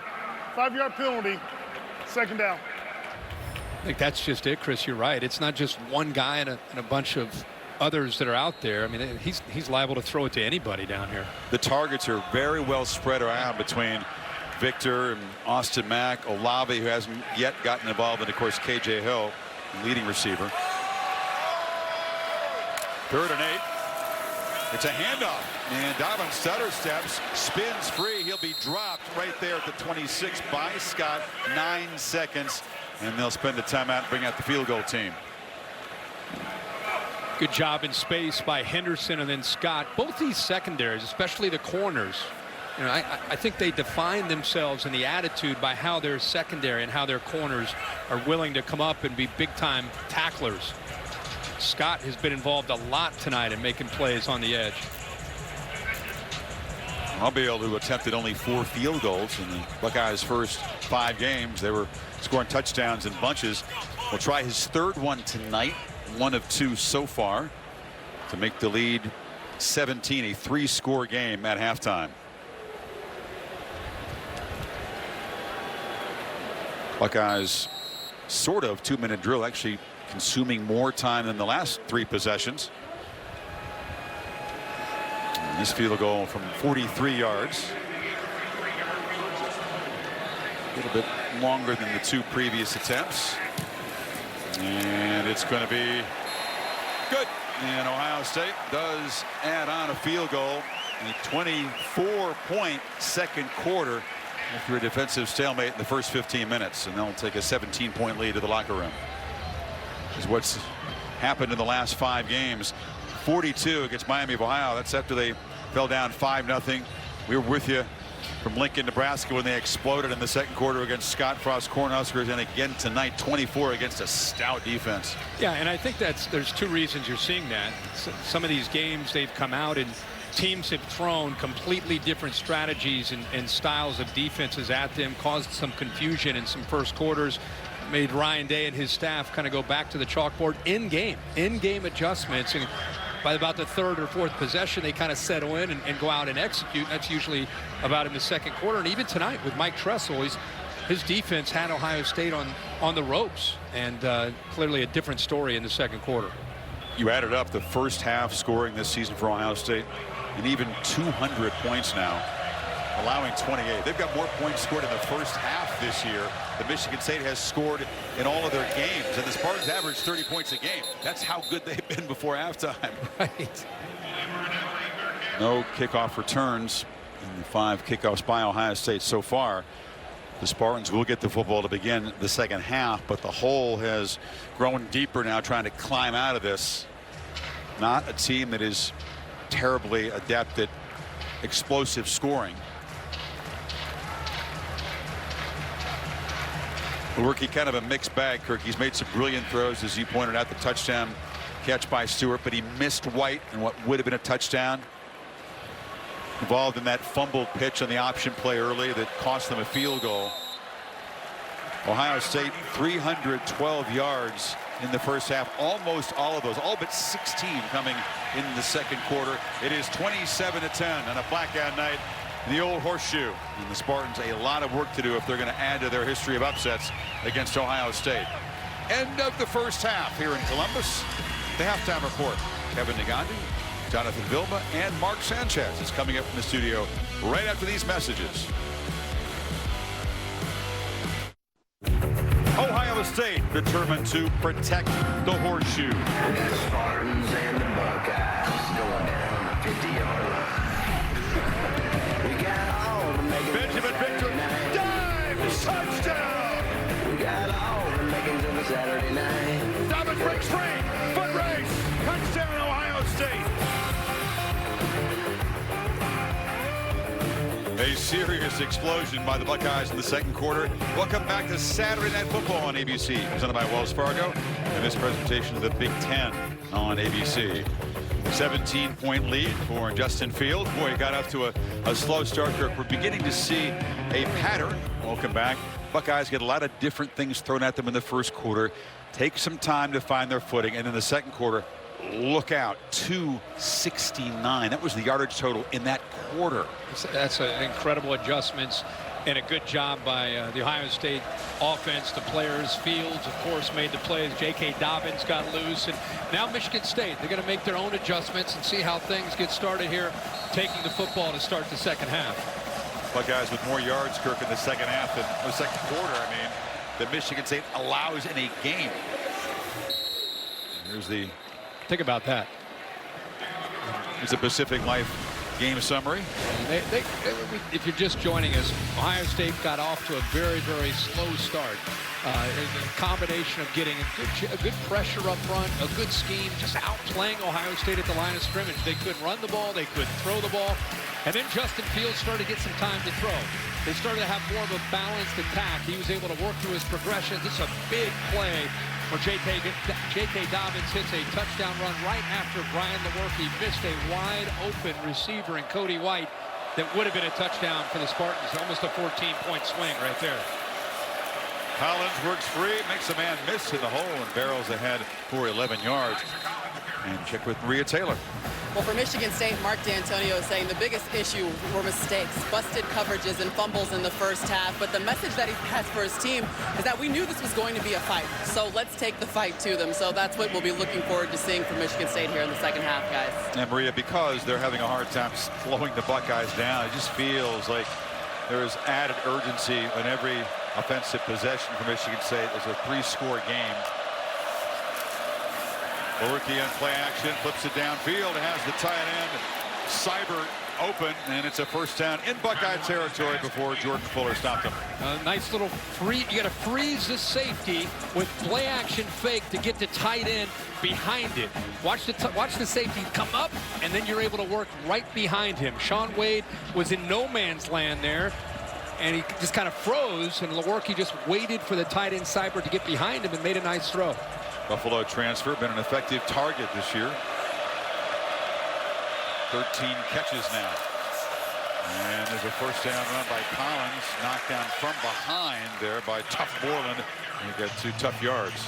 You know, we thought we'd come into this game and call Chase Young's name almost every other play, right? I mean, really, we thought if Michigan State threw the ball, number 2 would be in the backfield. And they've done a pretty good job of neutralizing him, trying to slide their protection towards him, moving the pocket away from him, and he's not had an opportunity to make very many plays tonight getting after Lewerke. Yeah. 1 sack for Ohio State. He was credited with half of the sack. There's a blitz off the edge and a completion, and Trent Gillison, the other tight end, the Buckeyes gang him up, tackle him, but not before he gets to 25. Yeah, we just talked about Chase Young, and instead of rushing him, they actually drop him and bring pressure here. A little bit of a zone blitz where you drop Chase Young into coverage, and Brian Lewerke recognizes that and sees that opening right away and gets the ball thrown to the tight end again. We saw Seibert, now we see Gillison. He's forced 3 fumbles this year, has Chase Young. Tried to punch the ball out of Gillison's hands that time. From the 25. End around. White weaves his way, spins, breaks tackles, still fighting. Exactly what you want to see out of this Spartan offense to begin the third quarter. It's another first down inside the 15. And let's give Brad Salem some credit here for coming out and giving a lot of different looks. Here they're more of a condensed formation, trying to hide Cody White coming around. Pretty good blocks there downfield, and White not giving up on it. That's what you love to see. There's a receiver that's not going to give up on a play, fighting literally for every inch to try to get to that first down marker. Spartans quickly moved it 61 yards. Desperately needs 7. Not a field goal attempt here. Keeper. And Lewerke immediately swarmed. They ganged up, and that was Chase Young and Haskell Garrett with the penetration. That time Chase Young set the edge to the defense, and there was good penetration in the interior that time. Ohio State linebacker play that time. Malik Harrison getting in there, shot a gap. So behind the sticks now on second down. And much tighter down inside the red zone. Things happen much quicker for Lewerke. If he's throwing, he's got to make quick decisions. Stewart slot left. Lewerke looking that way, but he fires on the outside, and it's White again fighting after the catch inside the 10. Cameron Brown stopped him. Third down coming up. They'll need about 5.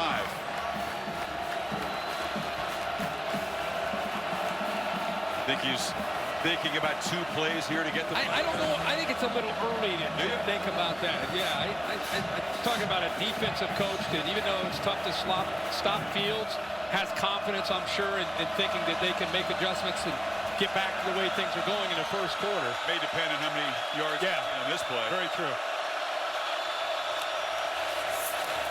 Lewerke quickly off the hands of C.J. Hayes. Wasn't ready for the football, and it's 4th down. No, I don't think he even saw the football. You know, he made an inside move with Jordan Fuller in coverage there, and he wanted a call. It got a little physical there near the end of the route right there. I think Jordan Fuller, what he was doing is actually running to the outside with the running back who was going out into the flat Jefferson and just ran into him. Apparent field goal attempt, but you got to be very wary when it's D'Antonio. Coughlin is out there. Let's see if he kicks it or if there's trickery. No, a straightforward 27-yarder that he missed. The chip shot, no good. And adds extra sting. All Big Ten kicker has missed 6 of them this year. That chip shot keeps the lead at 17. The Connors, only Tuesday on ABC. So Chase Youngkirk used his quickness to get in the field of vision of Coughlin. We're debating up here whether this really influenced the miss, but boy, is he quick. He's quick. He's long. Second time he's been able to get in there and have an impact. Look at Ryan Day. He knew right away. He said, emmed him up, and he hooked it badly in that game. Just don't expect that. He's a very reliable kicker. Until this year, he's had some missteps. And even the first 2 games, 7-7, and it was Arizona State and Northwestern. He's 1 of 5 in those 2 games. Just very erratic. Tough night tonight. So the lead's still 17, and now Barnes had to try to get a stop against Fields, who flips it wide open to Hill. The scramble took the Spartan defenders away from the dangerous slot receiver. First down to the 40. And that's just it, Chris. That's what happens when you have an athletic quarterback. You're a linebacker. You're running with Fields. You're respecting that there's a receiver behind you in Hill. And at some point, you got to make a decision. Am I going to let Justin Fields run for 10 or 15 yards? Or am I going to stop him and make him throw it? And you can't win. No matter what you do, he's going to either run or he's going to throw over top of you.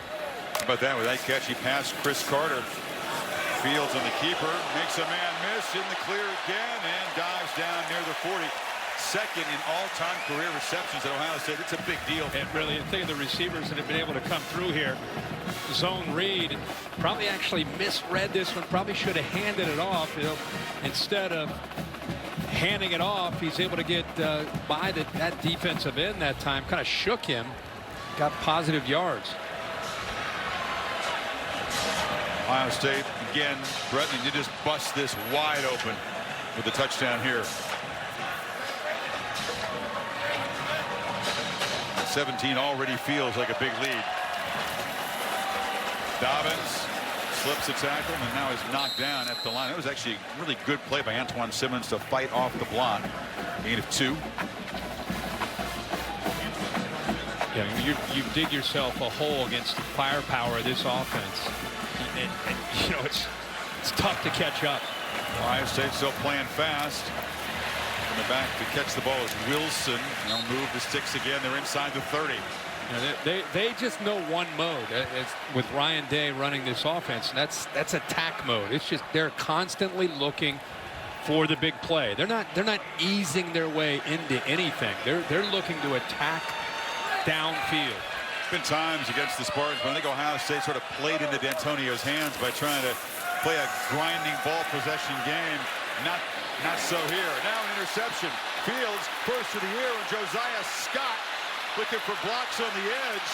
Has a couple, and will be down across the 40. So he waited 5.5 games before Fields' first pick as a Buckeye. Got some pressure there from Drew Beasley. Yeah, K.J. Hill is going to kind of try to hide and work his way across. It's a predetermined feel here for Justin Fields. He knows right now he's throwing the football to K.J. Hill out here. The problem is, watch the defensive back come off of his receiver, see the throw, and jump the route.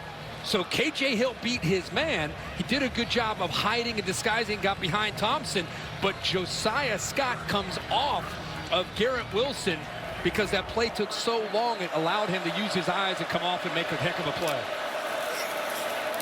See what the Spartans offense can do. They desperately needed takeaway And again, the first time Fields has thrown a pick as a Buckeye.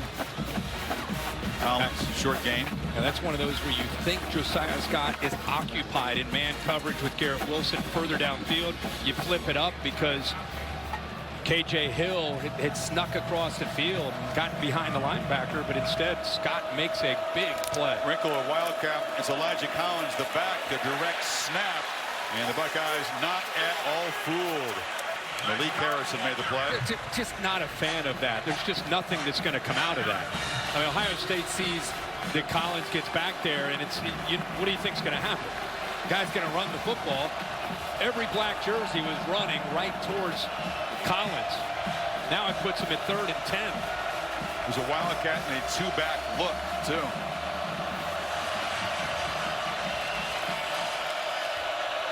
Spartans 2 of 7 on 3rd.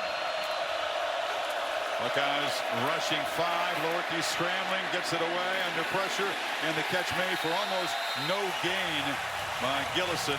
Josh Proctor right there, 4th down. Tyreek Smith, who is back this week, was chasing Brian Lewerke from behind and actually got in there, did a nice job of getting pressure, and Josh Proctor shows you the depth that they have in that backfield. Smith missed the last 3 games. Another talented pass rusher, Robert Landers, has also been out. He's back tonight. He factored in that series as well. Probably the first time all year that Larry Johnson's had everybody on that defensive line healthy and able to play. Hasn't really shown. That's the kind of depth they have on this roster, stocked with 4- and 5-star recruits. And ball will bounce out of bounds. So Spartans punt team executing well, but their defense back on the field. Ohio State still up 17.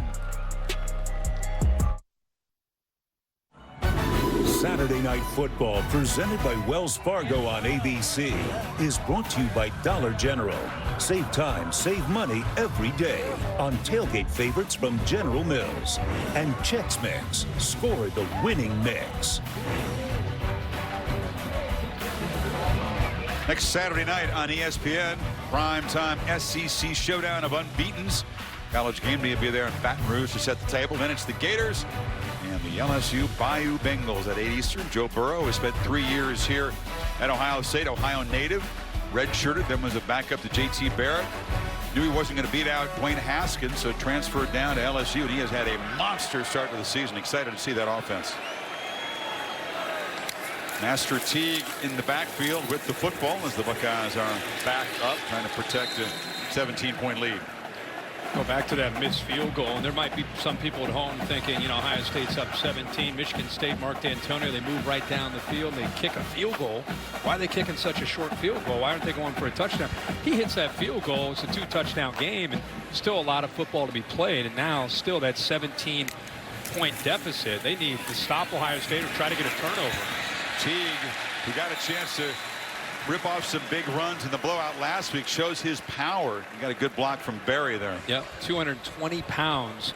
I think, you know, last year and watching him and his development, like a lot of freshmen, you look around and you see J.K. Dobbins, and, you know, I thought he's really worked hard in the offseason, put himself in a position to be that just a great addition. Along with J.K. Dobbins, you put Teague and the power. I think even Ryan Day has come out and said how great they fit together as a 1-2 punch. Teague could be playing as a starter on a lot of teams in Murfreesboro, Tennessee. That's right. He's got it again on 1st down and tackled immediately right there. Raekwon Williams on the stop. Kenny Willikus, the pass rusher for the Spartans, he's had a quiet night. Number 48, he came in as their leading sacker, one of the captains. The guy's got about 20 sacks in his career, and he really hasn't been able to affect Fields tonight. And he was expecting to have a big impact in this game. So his 2nd and long run, Teague slammed down to 15, as with this unfavorable field position, Day deciding to chew on some clock here. Yeah. Panashu, they were last year, and with the exception of Willis and Dow, that's really the only 2 players that they lost off of this defense. It was one of the tops in the country a year ago. 9 starters back. They're going to have some serious rebuilding to do. They lose Sure are. 3 big seniors there. Joe Bocci is a senior. There's going to be some fresh faces, a younger look for the Spartan defense next year. Fields sidesteps some pressure, looking for space, directing receivers, and flips it to Hill, who can't come up with it. On the run, he was well defended by Dowell. Yeah, it looked like K.J. Hill, running as fast as he was towards the boundary, took his eye off the ball at the last second and started to worry about trying to maybe get his foot down. See if you can see how his head turns and looks away. Starts to look down and trying to get that foot down, and loses his focus and concentration on the football. So Ohio State gets 1 first down, but now we'll have to punt it away. Brandon Sowards, Turner waiting at the Michigan State 40. Spartans need a spark, something from special teams, something to help jumpstart this comeback. That's a heck of a punt. And Sowards just driven back and makes a fair catch. Hang time of 4.75 seconds on a boot that went 51 yards. The Skull Session tradition here in St. John Arena. They brought the National Championship CFP trophy presented by Dr. Pepper. Buckeyes were the original team to win that brand new trophy when they won the first championship of the playoff era. The All-State playoff predictor is tracking various teams' chance to make the playoffs, and Alabama and Ohio State have been going back and forth. 67% chance. Who's going to beat that team in the ACC? How are they at 66%? Who's Duke going to beat them? It should be much higher. No, honestly, I think we should ask Felica, but I'd love to know what they're going to be favored by in every game that they have left to play. At least, Bear just said at least 17 points. Yeah, this is a combination of their chance to win all the remaining games, what the record will be, and then the behavior of the committee trying to predict what they've done based on first years of the playoff. 2nd and 4 for the Spartans. Lewerke has to step up. Can he escape? Young was after him and flushed him out. And then cleaning up there is Deshaun Cornell. Watch his get off. That's one of the things the NFL, see that? He's out and he's up and into the backfield before Tyler Higbee really even moves. The get off is what's exceptional. Watch right there. He's worked so hard on the little aspects of his game to be a technician. And a good job by Lewerke, by the way. Blind side. He's been worrying all week about number 2. That way he's able to sidestep him at least. Higbee has been forced into duty. Really has played more guard than tackle. He's also played some center. And now pressure in the face of Lewerke, who stands and delivers a strike to Cody White. He paid the price, but they moved the sticks. How about Baron Browning, number 5? He's going to be just going crazy thinking about what Brian Lewerke's been able to do to him. Over top of him again. Remember the last throw that he made? This time getting pressure. He's getting hit and dropping. Somehow makes the throw accurate over top of the linebacker, Baron Browning. This kid makes some throws. It makes you just step back and go, wow. And Togiai dropped 300 pounds on him. Yeah. The hit after the completion. End around to Cody White, this time going to the left. And a block on Tough Borland, who drops him behind the line for a 3-yard loss. Yeah, that's a nice play by Tough Borland, but also just a good job by that defense. Chase Young getting out there, Pete Werner. Again, I think that's the biggest difference from Ohio State defensively a year ago to what you're seeing this year consistently is how many black helmets you're seeing flying to the football. It's not one guy trying to make a play. It's 4 or 5 guys that are running out there. For me, Spartans got to play with some urgency. It becomes a possession game. How many more chances are they going to have to cut into the lead? Lewerke steps up underneath. It's Stewart. He's running backwards. He's going to be chased by Borland out of bounds for no gain. 3rd and very long now. Again, sitting back in zone, letting Stewart and all those crossing routes do what they want to do. Those routes are typically designed to be man beaters, but Ohio State sitting back in zone. Couple different defenders that time with Cameron Brown and Tough Borland just sitting there waiting for the crosser and Darryl Stewart. 4 fresh bodies in for the Buckeyes, and on 3rd and 14, look out for the pass rush here. We got a lot of fast guys aiming to get after Lewerke here. They bring pressure. Look out. You can see that coming. Baron Browning on the blitz. Ear holes the quarterback. It's 4th and a mile. Chris, the awareness of just where They've got to be worried about Chase Young. The tackle and the guard are concerned about him, and that frees up Browning on the outside. Just a slight little move by Jordan Reed, the right tackle, inside to give him a left arm to help try to slow down Chase Young, and a good call to turn Baron Browning loose, who's had a heck of a year this year. You think Baron Browning loves this new scheme? Baron, it's very simple. Attack. Use that speed. Go hit the guy. Hit people. Less thinking, more hitting. And that's been a great formula for really a number of these Ohio State defenders. They are thriving in this new system of Jeff Hafley. End of 3. 27-10. Back after this message and a word from your local ABC station. Ohio's politicians have failed us, passing a $1 billion corporate bailout that picks Wall Street over Main Street and sticks you with the bill.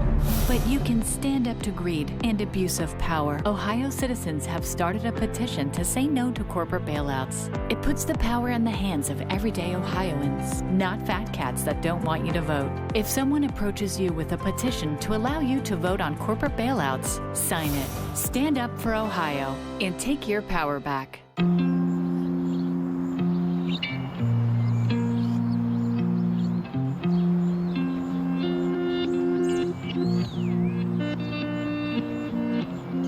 You can't put a price on man's best friend, but adoption fees total around $150. The Ohio Lottery pays out $3 million every day in scratch-off winnings.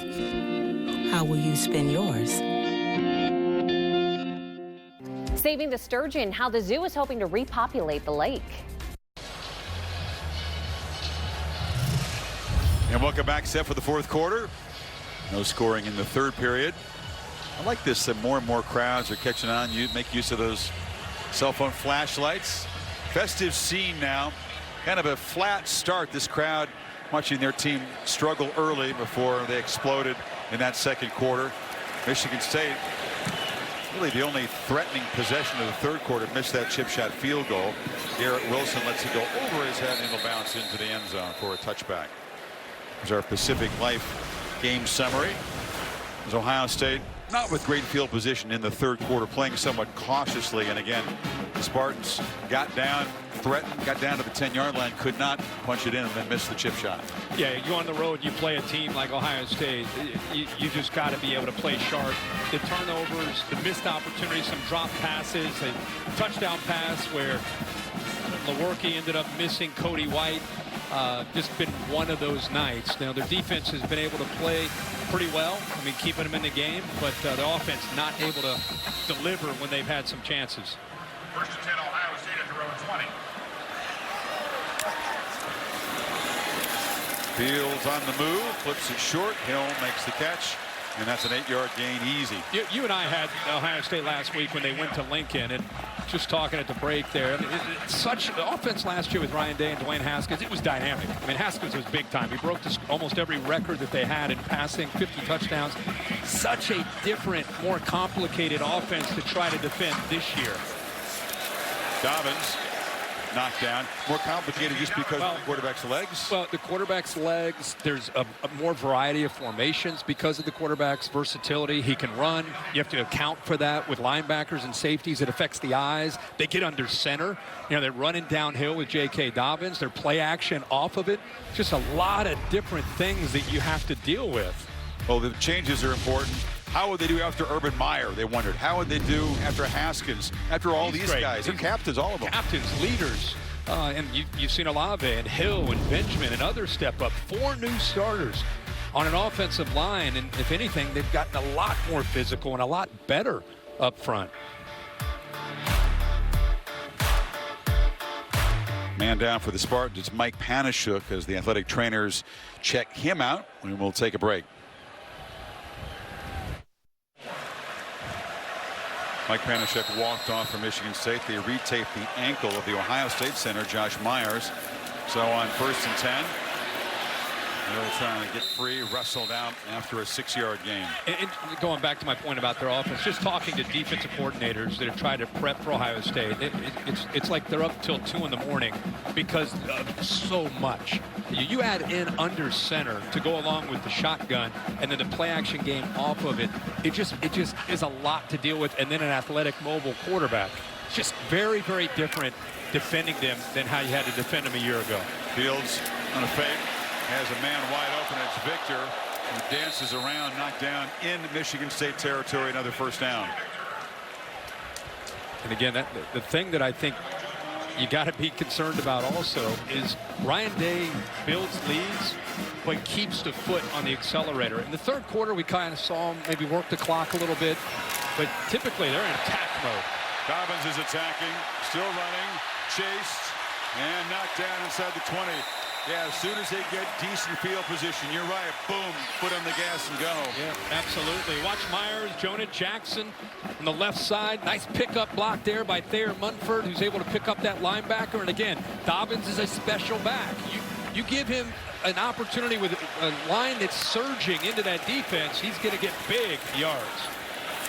Adds to his total there, so now about 165 yards rushing after a very slow start.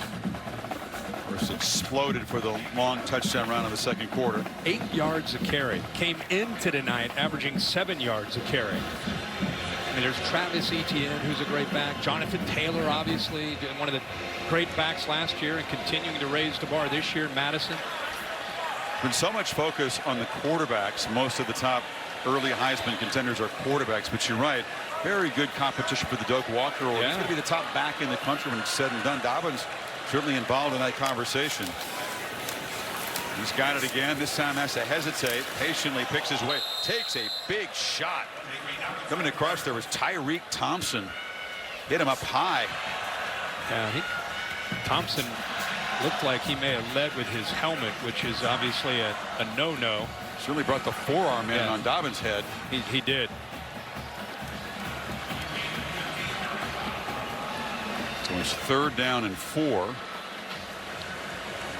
Dobbins is still in the game, showing his toughness. Plenty of time on the clock. Keeper, Fields, makes a cut. Has a 1st and goal down at the 6. One thing he hasn't done yet tonight is score a touchdown running. We may see that here. Yeah, and he kind of has been baiting them with this and carrying out his fakes on these zone reads when he's been giving it. It looks like we have another player down. Yeah, the other Panashuk brother. Panashuk, yeah, is down. But he's been giving that, carrying out his fakes, and this time he gets Panashuk to come down and commit and is able to get outside. Mike left earlier on the possession. Now Jacob Panashuk being looked at the 5-yard line. As you said, difficult to stop. Great athletes everywhere. Great play caller in Ryan Day. It's just relentless, and the Spartan defense so fired up early, now just wearing down. I mean, there are a lot of defenses that spend hours and hours just on the zone read game. You know, just dealing with, okay, if the quarterback pulls it, you're going to go here. You take the back. I mean, just that occupies a lot of time to get your defense dialed in on that. Then there's play action off of that, and that's just one small aspect of what they do, but you got to spend time on it. Panashuk being helped off. You saw a shot of Mike Tressel. He was frustrated with their effort, their energy, and that win over Indiana was not to their standards. So they go back, worked a lot on fundamentals. Still a lot of faith and trust in his guys. Well, he should be proud of what they've done. It's a great offense that they're facing, and the way this game started, it looked like a very, very different team. The Michigan State team you expect to see compared to last week against Penix and that IU offense. And by the way, it's pretty good in their own right. For sure. Great group of wide receivers that Penix throws to. So Mike Panashuk is back in the game. A couple of tight ends for Ohio State on the left side of the formation. 1st and goal. Who's it going to be, number 1 or number 2? Dobbins has it. Spun down at the 3 by Tyreek Thompson. That seems to be the only suspense here. Who's going to score the touchdown, Dobbins or Fields? Well, depending on what the defense does dictates who he hands the ball, whether he hands the ball off or if he keeps it. Now, offensive line not only handling the D line, but getting tired here in the fourth quarter. They're able to get up to those linebackers. Second and goal. Dobbins again and reaches for the goal line. Touchdown, Ohio State. And he has the right to flex after that run. That was a powerful drive. Second touch for Dobbins. Let's make sure you reach the ball before he hit the ground here. Look at how physical he is. You're talking about a 300-pound Raekwon Williams that he runs through and then tries to extend to try to get to the end zone. The elbow goes down. Yeah. He is down by rule. Did the ball stretch across at that point? The progressive pylon cam will give us a look down the goal line here. Down the knee's there. down. I think it's going to be spotted. They're going to review this. Right now he's down at maybe the 1 yard line with the knee before the elbow. Hard to see live. That side judge, it's a bang bang play, but when you slow it down, yeah, you're right. There he's down and the ball is not across the plane.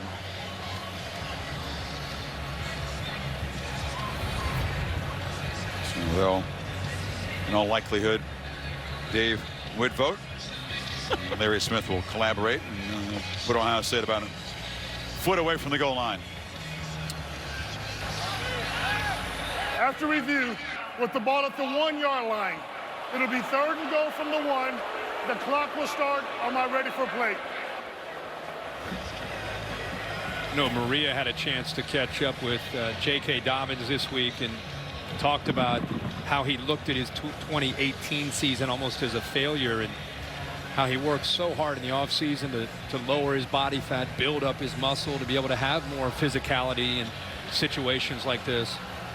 What you do in the weight room affects your mindset, and teammates saw the mindset from the very first day of camp. Different look in the eye. Also become a leader for this team. 3 tight ends on third and goal. Fields keeps it. I said there was going to be the suspense. Who's going to score, the quarterback or the running back? And the quarterback makes it 6 consecutive games with a touchdown pass and run. This may be another review here. Did he get in? Make sure he broke the plane here. There was pretty good contact there, and it's the way he landed. It's all about where the football is. Boy, oh boy. Well, before he spun, the nose of the ball was close to the goal line. Yeah. To keep an eye right here, the first time he gets close to the goal, does it break the plane there? Yeah, there it is. There, before the spin. Davey Kataya green lights that. Yeah, I think he was eventually stopped short, but initially the nose of the ball, I think, crossed the plane right there. It just has to get the front of that white line. Keep it going, guys. There we go. I think it did. And they are going to count that touchdown. So it's an 80-yard drive in 12 plays, and Fields does find the end zone with the wheels, and Ohio State has blown it open, up by 24. Saturday Night Football on ABC is presented by Wells Fargo. This is a commitment to better banking. This is Wells Fargo. And in part by Pacific Life, 150 years strong. Protection and retirement solutions for your future. Halftime, the Ohio State band with a tribute to space. You can see nice little formations. Small state, giant leap. John Glenn, an Ohio State grad, he once dotted the I here. He sure did. He sure did. Aerial coverage provided by Goodyear. Best part of every kickoff is the drive that comes next to go further with Goodyear, more driven.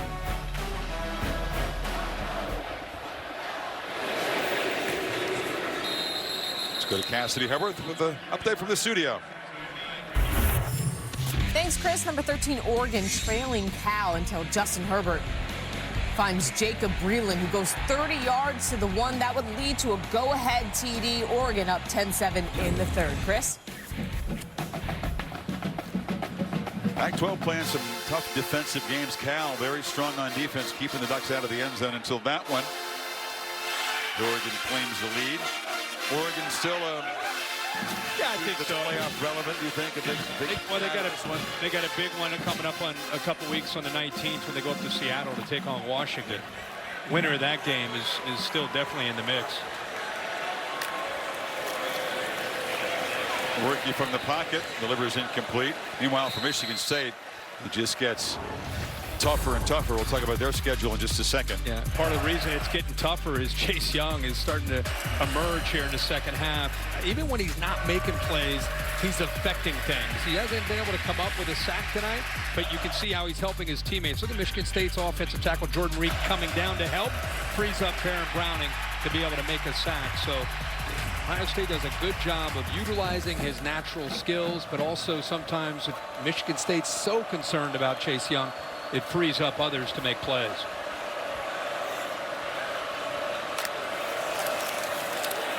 Lewerke immediately has to dodge pressure, just heaves it away. Stewart gets away and now works his way back toward the middle and then just slips down. Lewerke so often tonight showing his escape skills, which are excellent, by the way. Absolutely. We talked about in the open, his feet and his arm would have to be a difference tonight for Michigan State. That was an outstanding job of feeling the pressure with Chase Young. They also blitzed Pete Werner. He sidestepped it, got away from it, and eventually finds the open Darrell Stewart.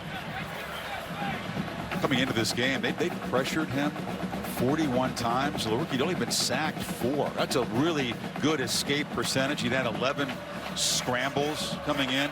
Now, they limited his scrambles, but they haven't gotten him to the ground as often as they thought they might.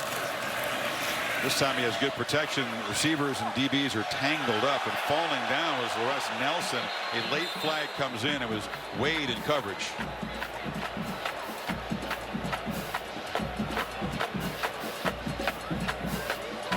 On the inside, watch Wade with the receiver Nelson. Gets his arms around and wraps up. Holding. Defense, number 24. Yeah. 10-yard penalty from the previous spot. Automatic first down. Move the ball into Ohio State territory.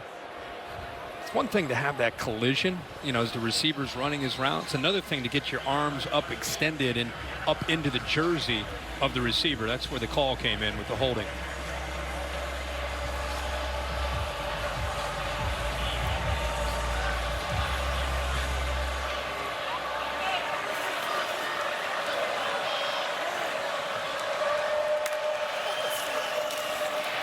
Lewerke has time and tries to get Stewart again. Well covered by Wade. Buckeyes get through kind of the first phase of their schedule. Kirk, they have an off week next week. Then it's a Friday night game at Evanston. They're back home with a big showdown with the Badgers in late October. How big is that game looming with the way Wisconsin is playing, with Jonathan Taylor, and the way their defense has been playing this year, and then Maryland and Rutgers, and then the last two. Yeah, Penn State here at Ann Arbor on November 30th. Second and 10. Lewerke flips it across right at the hands of Stewart. He's had a tough night with the drops. It's another one that he definitely should have had. Yeah. Well-designed play where he uses the big tight end that time. Dotson creates a rub, opens it up for him, but my gosh, he's got to get more focused on catching the football. Yeah, there's so many things to like about him. After the catch, he's physical. He gets separation, but he has had way too many drops for a premier receiver this year. At this point, Jefferson is the back. They come after Lewerke, gets it out, and White on the slant has a flag on the field. Catch made down to the Ohio State 30.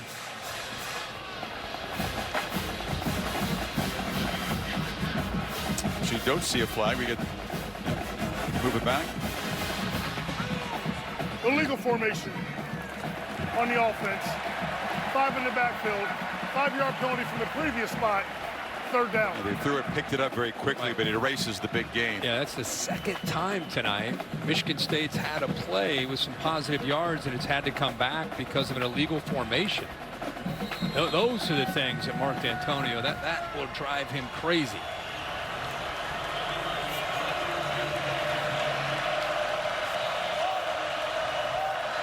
Now they need 15 on third down.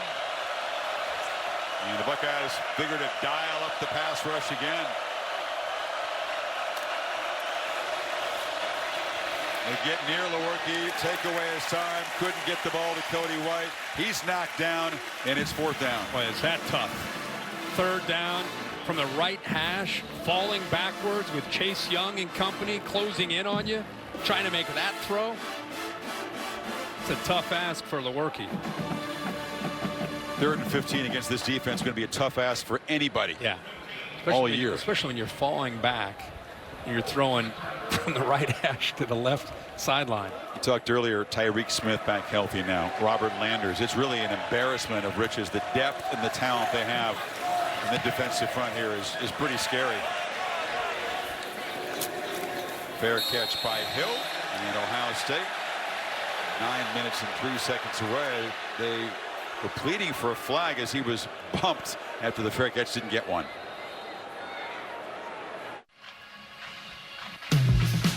Curtis Wilson made the trip from Lincoln to Columbus, got here early, spent the week in the All-State bus. What's your All-State mayhem moment today? Boy, Virginia Tech and Miami. The Hokies were up big. They had an embarrassing home loss last week against Duke. They go on the road against Miami. They're up big. Miami fights back, down 7. Last play of the game. Can the Canes do it? No. Denied. It's the mayhem moment, and Justin Fuente needed that win. That was huge. Teague, once again, still running hard, fresh legs and mop-up duty, much like last week. Bounces out. Picked up about 5.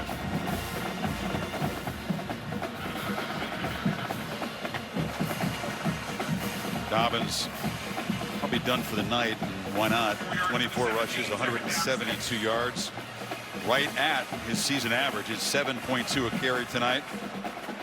And the 1 touchdown, that explosive burst that really broke the game open in the second quarter.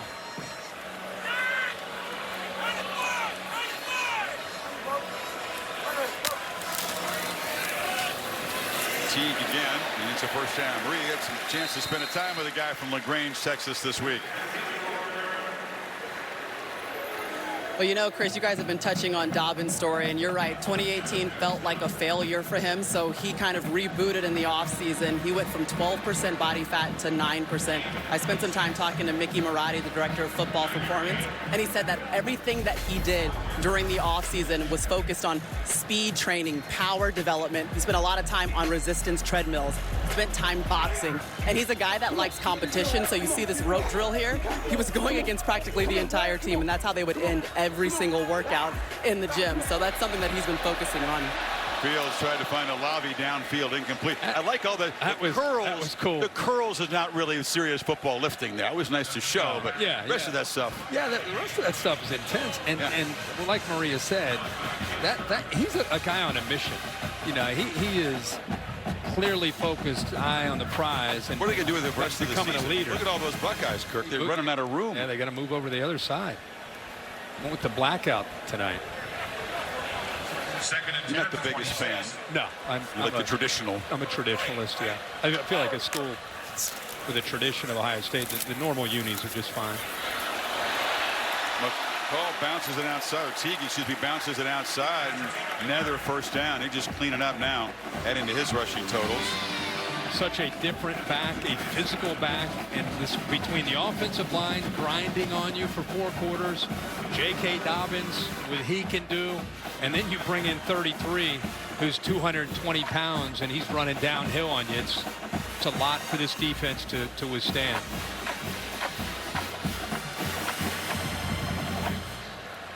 Ohio State. This game will all be about that second quarter. Been kind of a workman-like second half to 1 touchdown, and now hit in the backfield and dropped. Simmons got Teague. A Pacific Life game summary looks at the quarterback comparison. Fields did not get off to an electric start, but he certainly got going in the second quarter. Again, has a touchdown pass and a touchdown run, the 6th consecutive game. Did throw his first interception of the season. Yeah, what you're not seeing, you see at the bottom there, but the 65 yards is what you have to handle, is the running and the throwing. Fields trying to escape, and he's going to be hit and sacked. The ball came out in the Spartans' hands. It's a takeaway. That's a fumble recovery. He lost the ball. Let's make sure it came out before he went down. Bocce was involved, and then Beasley. How about Willicus? Got it. Willicus, 48, did a really good job of forcing him back inside the pocket. Ball is clearly out. And Sparty gets it. Beasley, it looks like, was able to jump on top of it, pulled away from Fields. You're right, though. Willikis, who hasn't been super active tonight by his standards, makes a big impact play. He's just a relentless, high-energy guy with great stamina and still playing hard late in the game. And now the Spartans are set up at the 34-yard line. Second turnover by Fields tonight.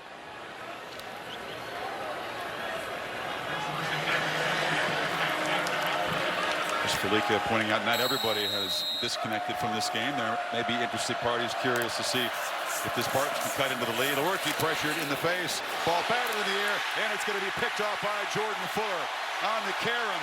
Here comes Fuller with space. Gets the sideline, cuts it back, still going. Can they chase him down? They cannot! Fuller with a pick six! There is a flag down, though, way back in Ohio State territory, which may negate this electric return, but not the takeaway. Fuller doesn't know the news yet. Ball batted in the air. That was the easiest pick any safety could ever have. After the interception and during the return, personal foul, illegal blindside block, intercepting team number 5. 15-yard penalty from the spot of the foul. Ohio State will keep the ball. First down. So that's Browning, and a new emphasis here for the officials, the dangerous blindside block. Here's another look at the pick. Chase Young's going to force Lewerke to get the ball out. But everybody wants to know what's the difference in Ohio State zone to man from last year to this year. Safety in the middle, and the linebackers all have their eyes on the football. Why does that matter? Now, you tip a ball, there's a safety sitting there watching, able to make a play on it and come up with a big interception. Great point. The second pick this year for Fuller. Ohio State football, first Now the pick stands, but instead of the pick six, Ohio State begins from the 25-yard line. Let's go back and look at that. Yeah, we'll bring in Dave Katai to explain what is a new emphasis for the officials this year, a blindside block. Keep it at number 5 right Aaron here. Browning, Closing in on Stewart. Yep. Now you're going to see it here. It's a side block, but he doesn't see it coming. It's a blindside block. The key is that forcible contact. Technically, that's enough for forcible contact.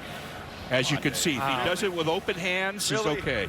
Open hands, he's okay. So that's a correct interpretation of the rule. Technically correct. You know, It's people not are watching going, come on, that's illegal now? That's not the biggest call in the world, but technically correct. I think, Dave, what we're thinking about on these punt returns is where the guy blindly turns and just gets blown up. I don't know if that was that there. That's a dangerous play. Obviously, the players talking about protect him. Oh, yeah. You've seen the that. punt returner starts to go, you start to react to him, and then boom, you get annihilated. Yeah. The whole key is forcible contact. They judge it to be forcible contact. Yeah, Stewart went down after he got bumped. If he didn't react like that, I bet you they didn't make that call. I would agree with you. He took a beautiful run back off the board. Will not affect the outcome of this game as Ohio State tries to work the clock here. 3rd and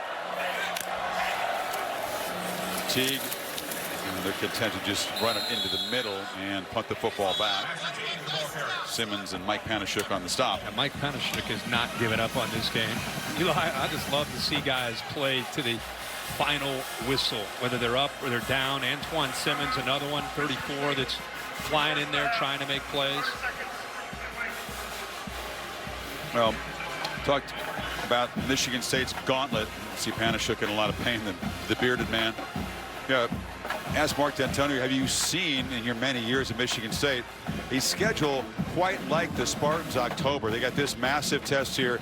They got to go on the road to Wisconsin. So a cross-divisional game against by far the best team in the West. Then they get a break, a week off, and then it's Penn State. Hello. Yeah, and Michigan probably coming up in a few weeks after that. So it's a gauntlet. And that's life really in the Big Ten East. When you throw in Wisconsin, it makes it that much more challenging because of the physicality of games like this and a game like Wisconsin back-to-back. And, you know, Mark D'Antonio telling us on the field before the game, what are you going to do? I mean, that's you welcome the challenge and you challenge your players with that. Games like this, though, take so much out of you emotionally and physically. And the Badgers, by the way, they'll hit you too. So you got to go into Camp Randall where they are rolling these days. Well, I want to see if Jack Cohn can give them balance against this Michigan State defense, because you cannot just line up Jonathan Taylor and beat this defense. They're going to have to be able to throw the ball. They got great receivers, but Cone will be a key in that game. Good year bringing you this year's college football AP rankings. Top 2 teams, Bama and Clemson, are off. Clemson will have Florida State at home next week. Alabama's got Texas A&M. Georgia was down 14-10 and then stepped on the gas and rolled over the Volunteers. LSU steps out of conference. Boy, Jalen Hurts, another big game. And they did give up 20, though. The OU defense did give up 20. Red River in Dallas against the Longhorns next week will be fun.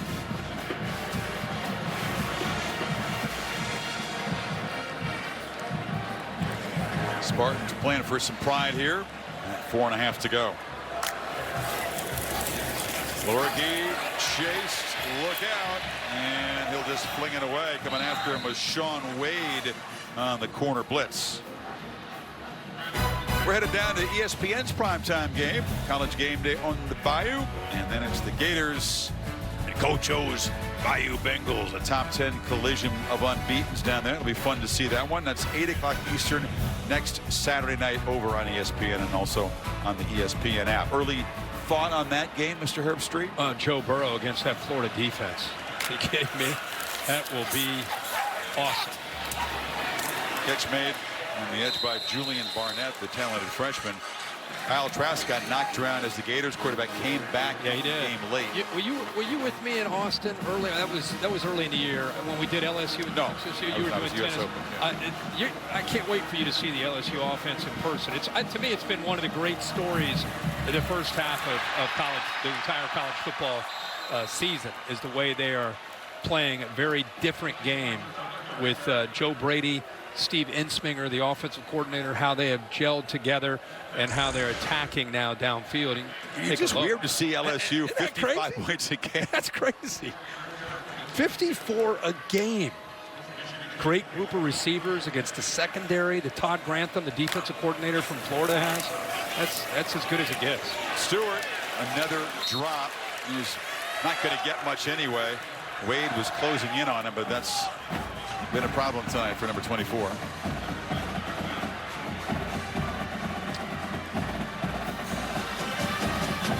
tell you what, LSU probably in many decades they play football never quite had an offense like this. Joe Burrow, look, you knew he was talented from seeing him here as a backup. Did you ever imagine that kind of a year? No, no. And for people that aren't familiar, Joe Brady has come over from the New Orleans Saints and really infused a different approach. Going down to catch the ball is Matt Dotson, a couple of yards short of the marker.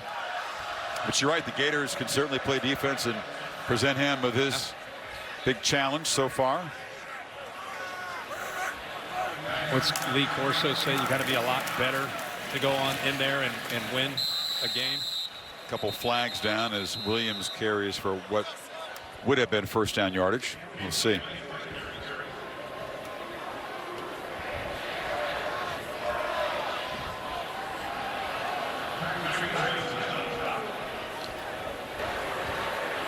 Illegal substitution. Defense. 12th player did not get off the field. 5-yard penalty from the previous slot. Results in a first down. ESPN's got the Washington Stanford game late. Then after that, Sports Center. Linda Cohn, Stan Verrett. Kirk's going to jump in. Biggest takeaways of the day. Twins Yankees. Rays Astros highlights.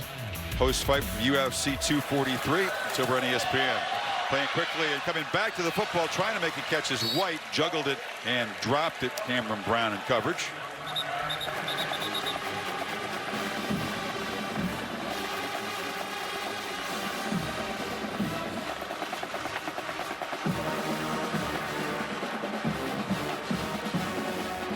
It's going to be a fun stretch run in the Big Ten Conference, especially in this East.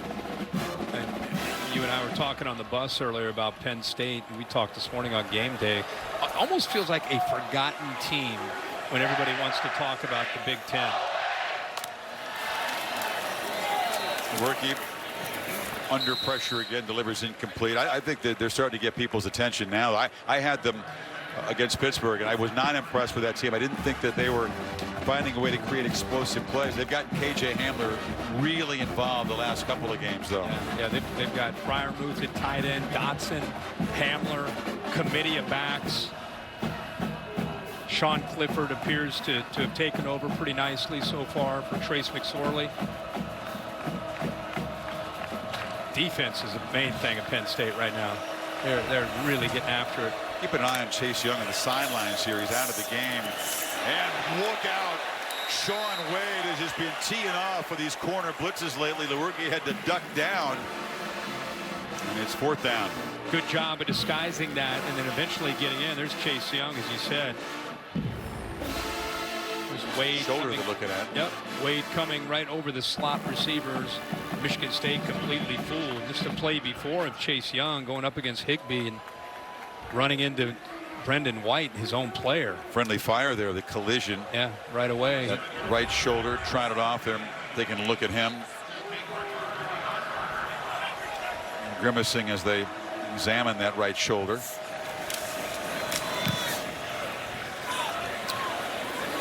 Hartbarger's kick will bounce into the end zone for a touchback. NFL Countdown tomorrow morning. Randy Moss going to rank the best catches from CFB. Daniel Jones, Duke roots have turned him into the new king of New York. They are excited about the man who's displaced Eli Manning there. Sunday NFL Countdown tomorrow morning, 10 Eastern on ESPN. 2 minutes, 12 seconds until tequila time. It's Chase Young. Appears to be okay. Appears to be okay. Nothing too serious. Yeah. Ohio State's offense again, all built around that second quarter explosion. They had more than 250 total yards just in the quarter, 24 points, only 1 touchdown outside of the second quarter, but it's been really in total control here in the second half.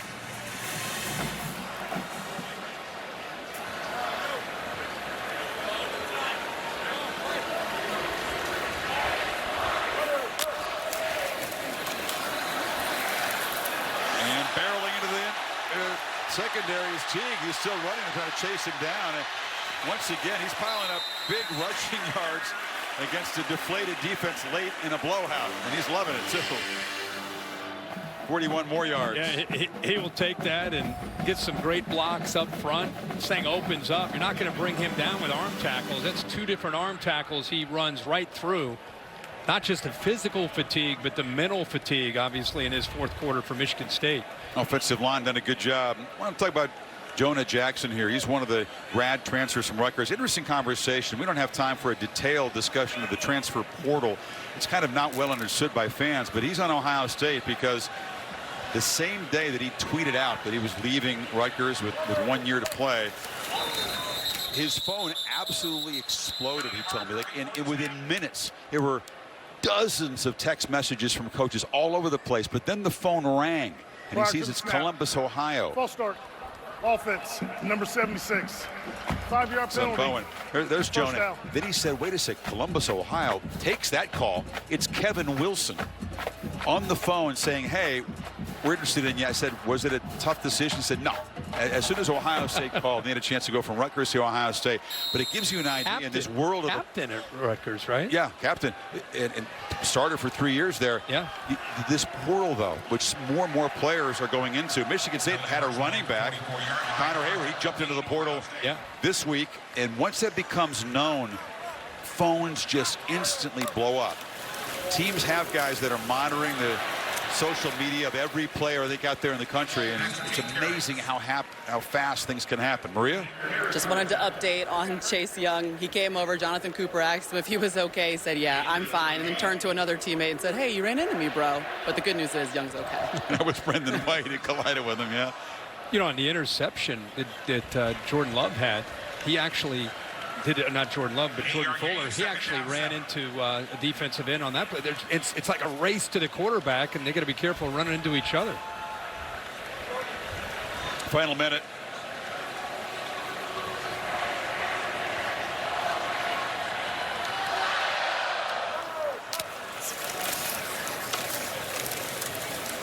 Teague again. As the clock ticks down. The Ford wrap-up show after the game with Cassidy Hubbard, and that will be the final play of this game. No upset by the Spartans here tonight. Ohio State started slowly, then exploded in that second quarter.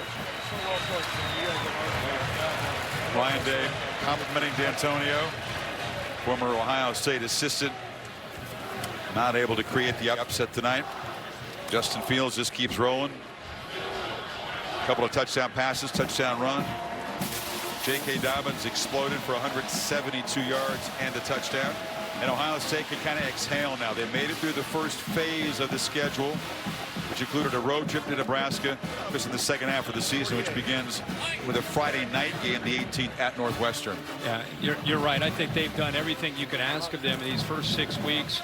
To me, proven that they have been the most consistent team. If you eliminate your preconceived thoughts before the season started, I would have Ohio State up at the top, along with Alabama, then Clemson, and then probably LSU would be my top 4.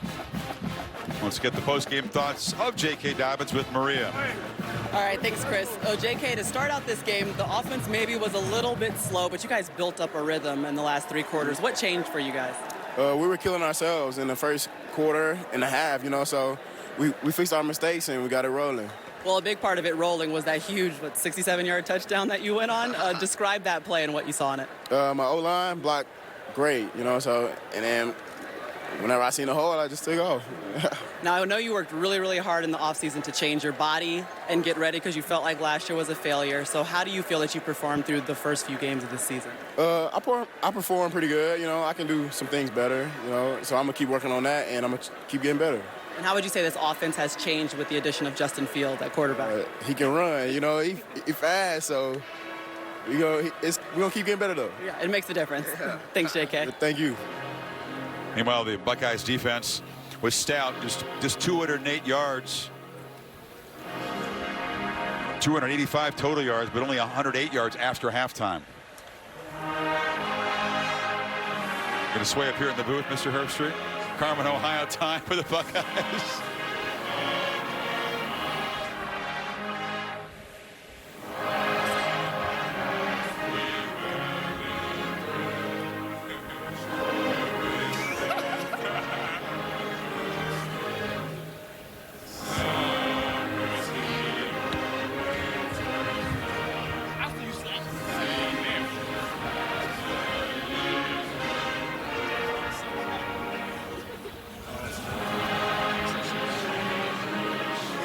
Now they got a couple more big home games here.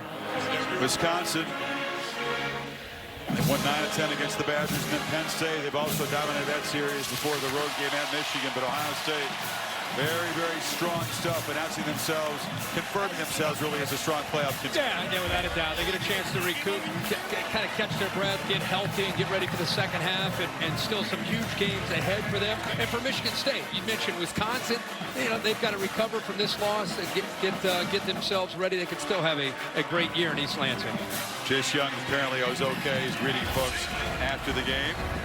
Ohio State, 24 of their 34 points in that second quarter. They win it by 24 here on a blackout night in Columbus. Game produced by Bill Bunnell, directed by Derek Mobley. We thank our entire talented crew on ABC here in Columbus. Next Saturday night, ESPN College Primetime will have Florida at LSU in an SEC showdown. Time now to Cassidy Hubbarth for the Ford Wrap-Up Show. Thanks, Chris. Another dominant win by the Buckeyes. Welcome to the Ford Wrap-Up. I'm Cassidy Hubbarth. Earlier today, Auburn and Florida, a top 10 matchup in the SEC, featured 2 quarterbacks with less than 10 career starts combined.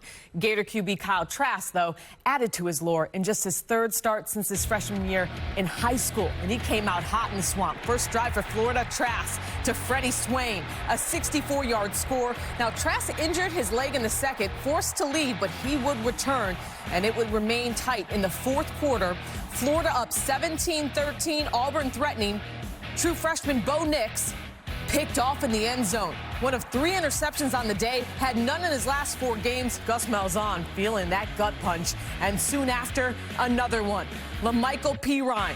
He would ice this one with an 88-yard run, the longest by a Florida player since Emmitt Smith in 1988. Florida 6-0 for the 3rd time in the last 10 seasons. They win 24-13. So Florida will take on 5-0 LSU now after they handled Utah State today. Joe Burrow with his 3rd game with 5 passing TDs this season, tied for the 2nd most in SEC history. Tigers win 42-6. Elsewhere in the SEC, Jake Fromm goes 24 for 29 against Tennessee as Georgia improves to 5-0. And Jalen Hurts had his 4th career game with 2 passing and rushing touchdowns in Oklahoma's 45-20 win over Kansas. Back to the Big Ten. Number 19 Michigan hosting number 14 Iowa.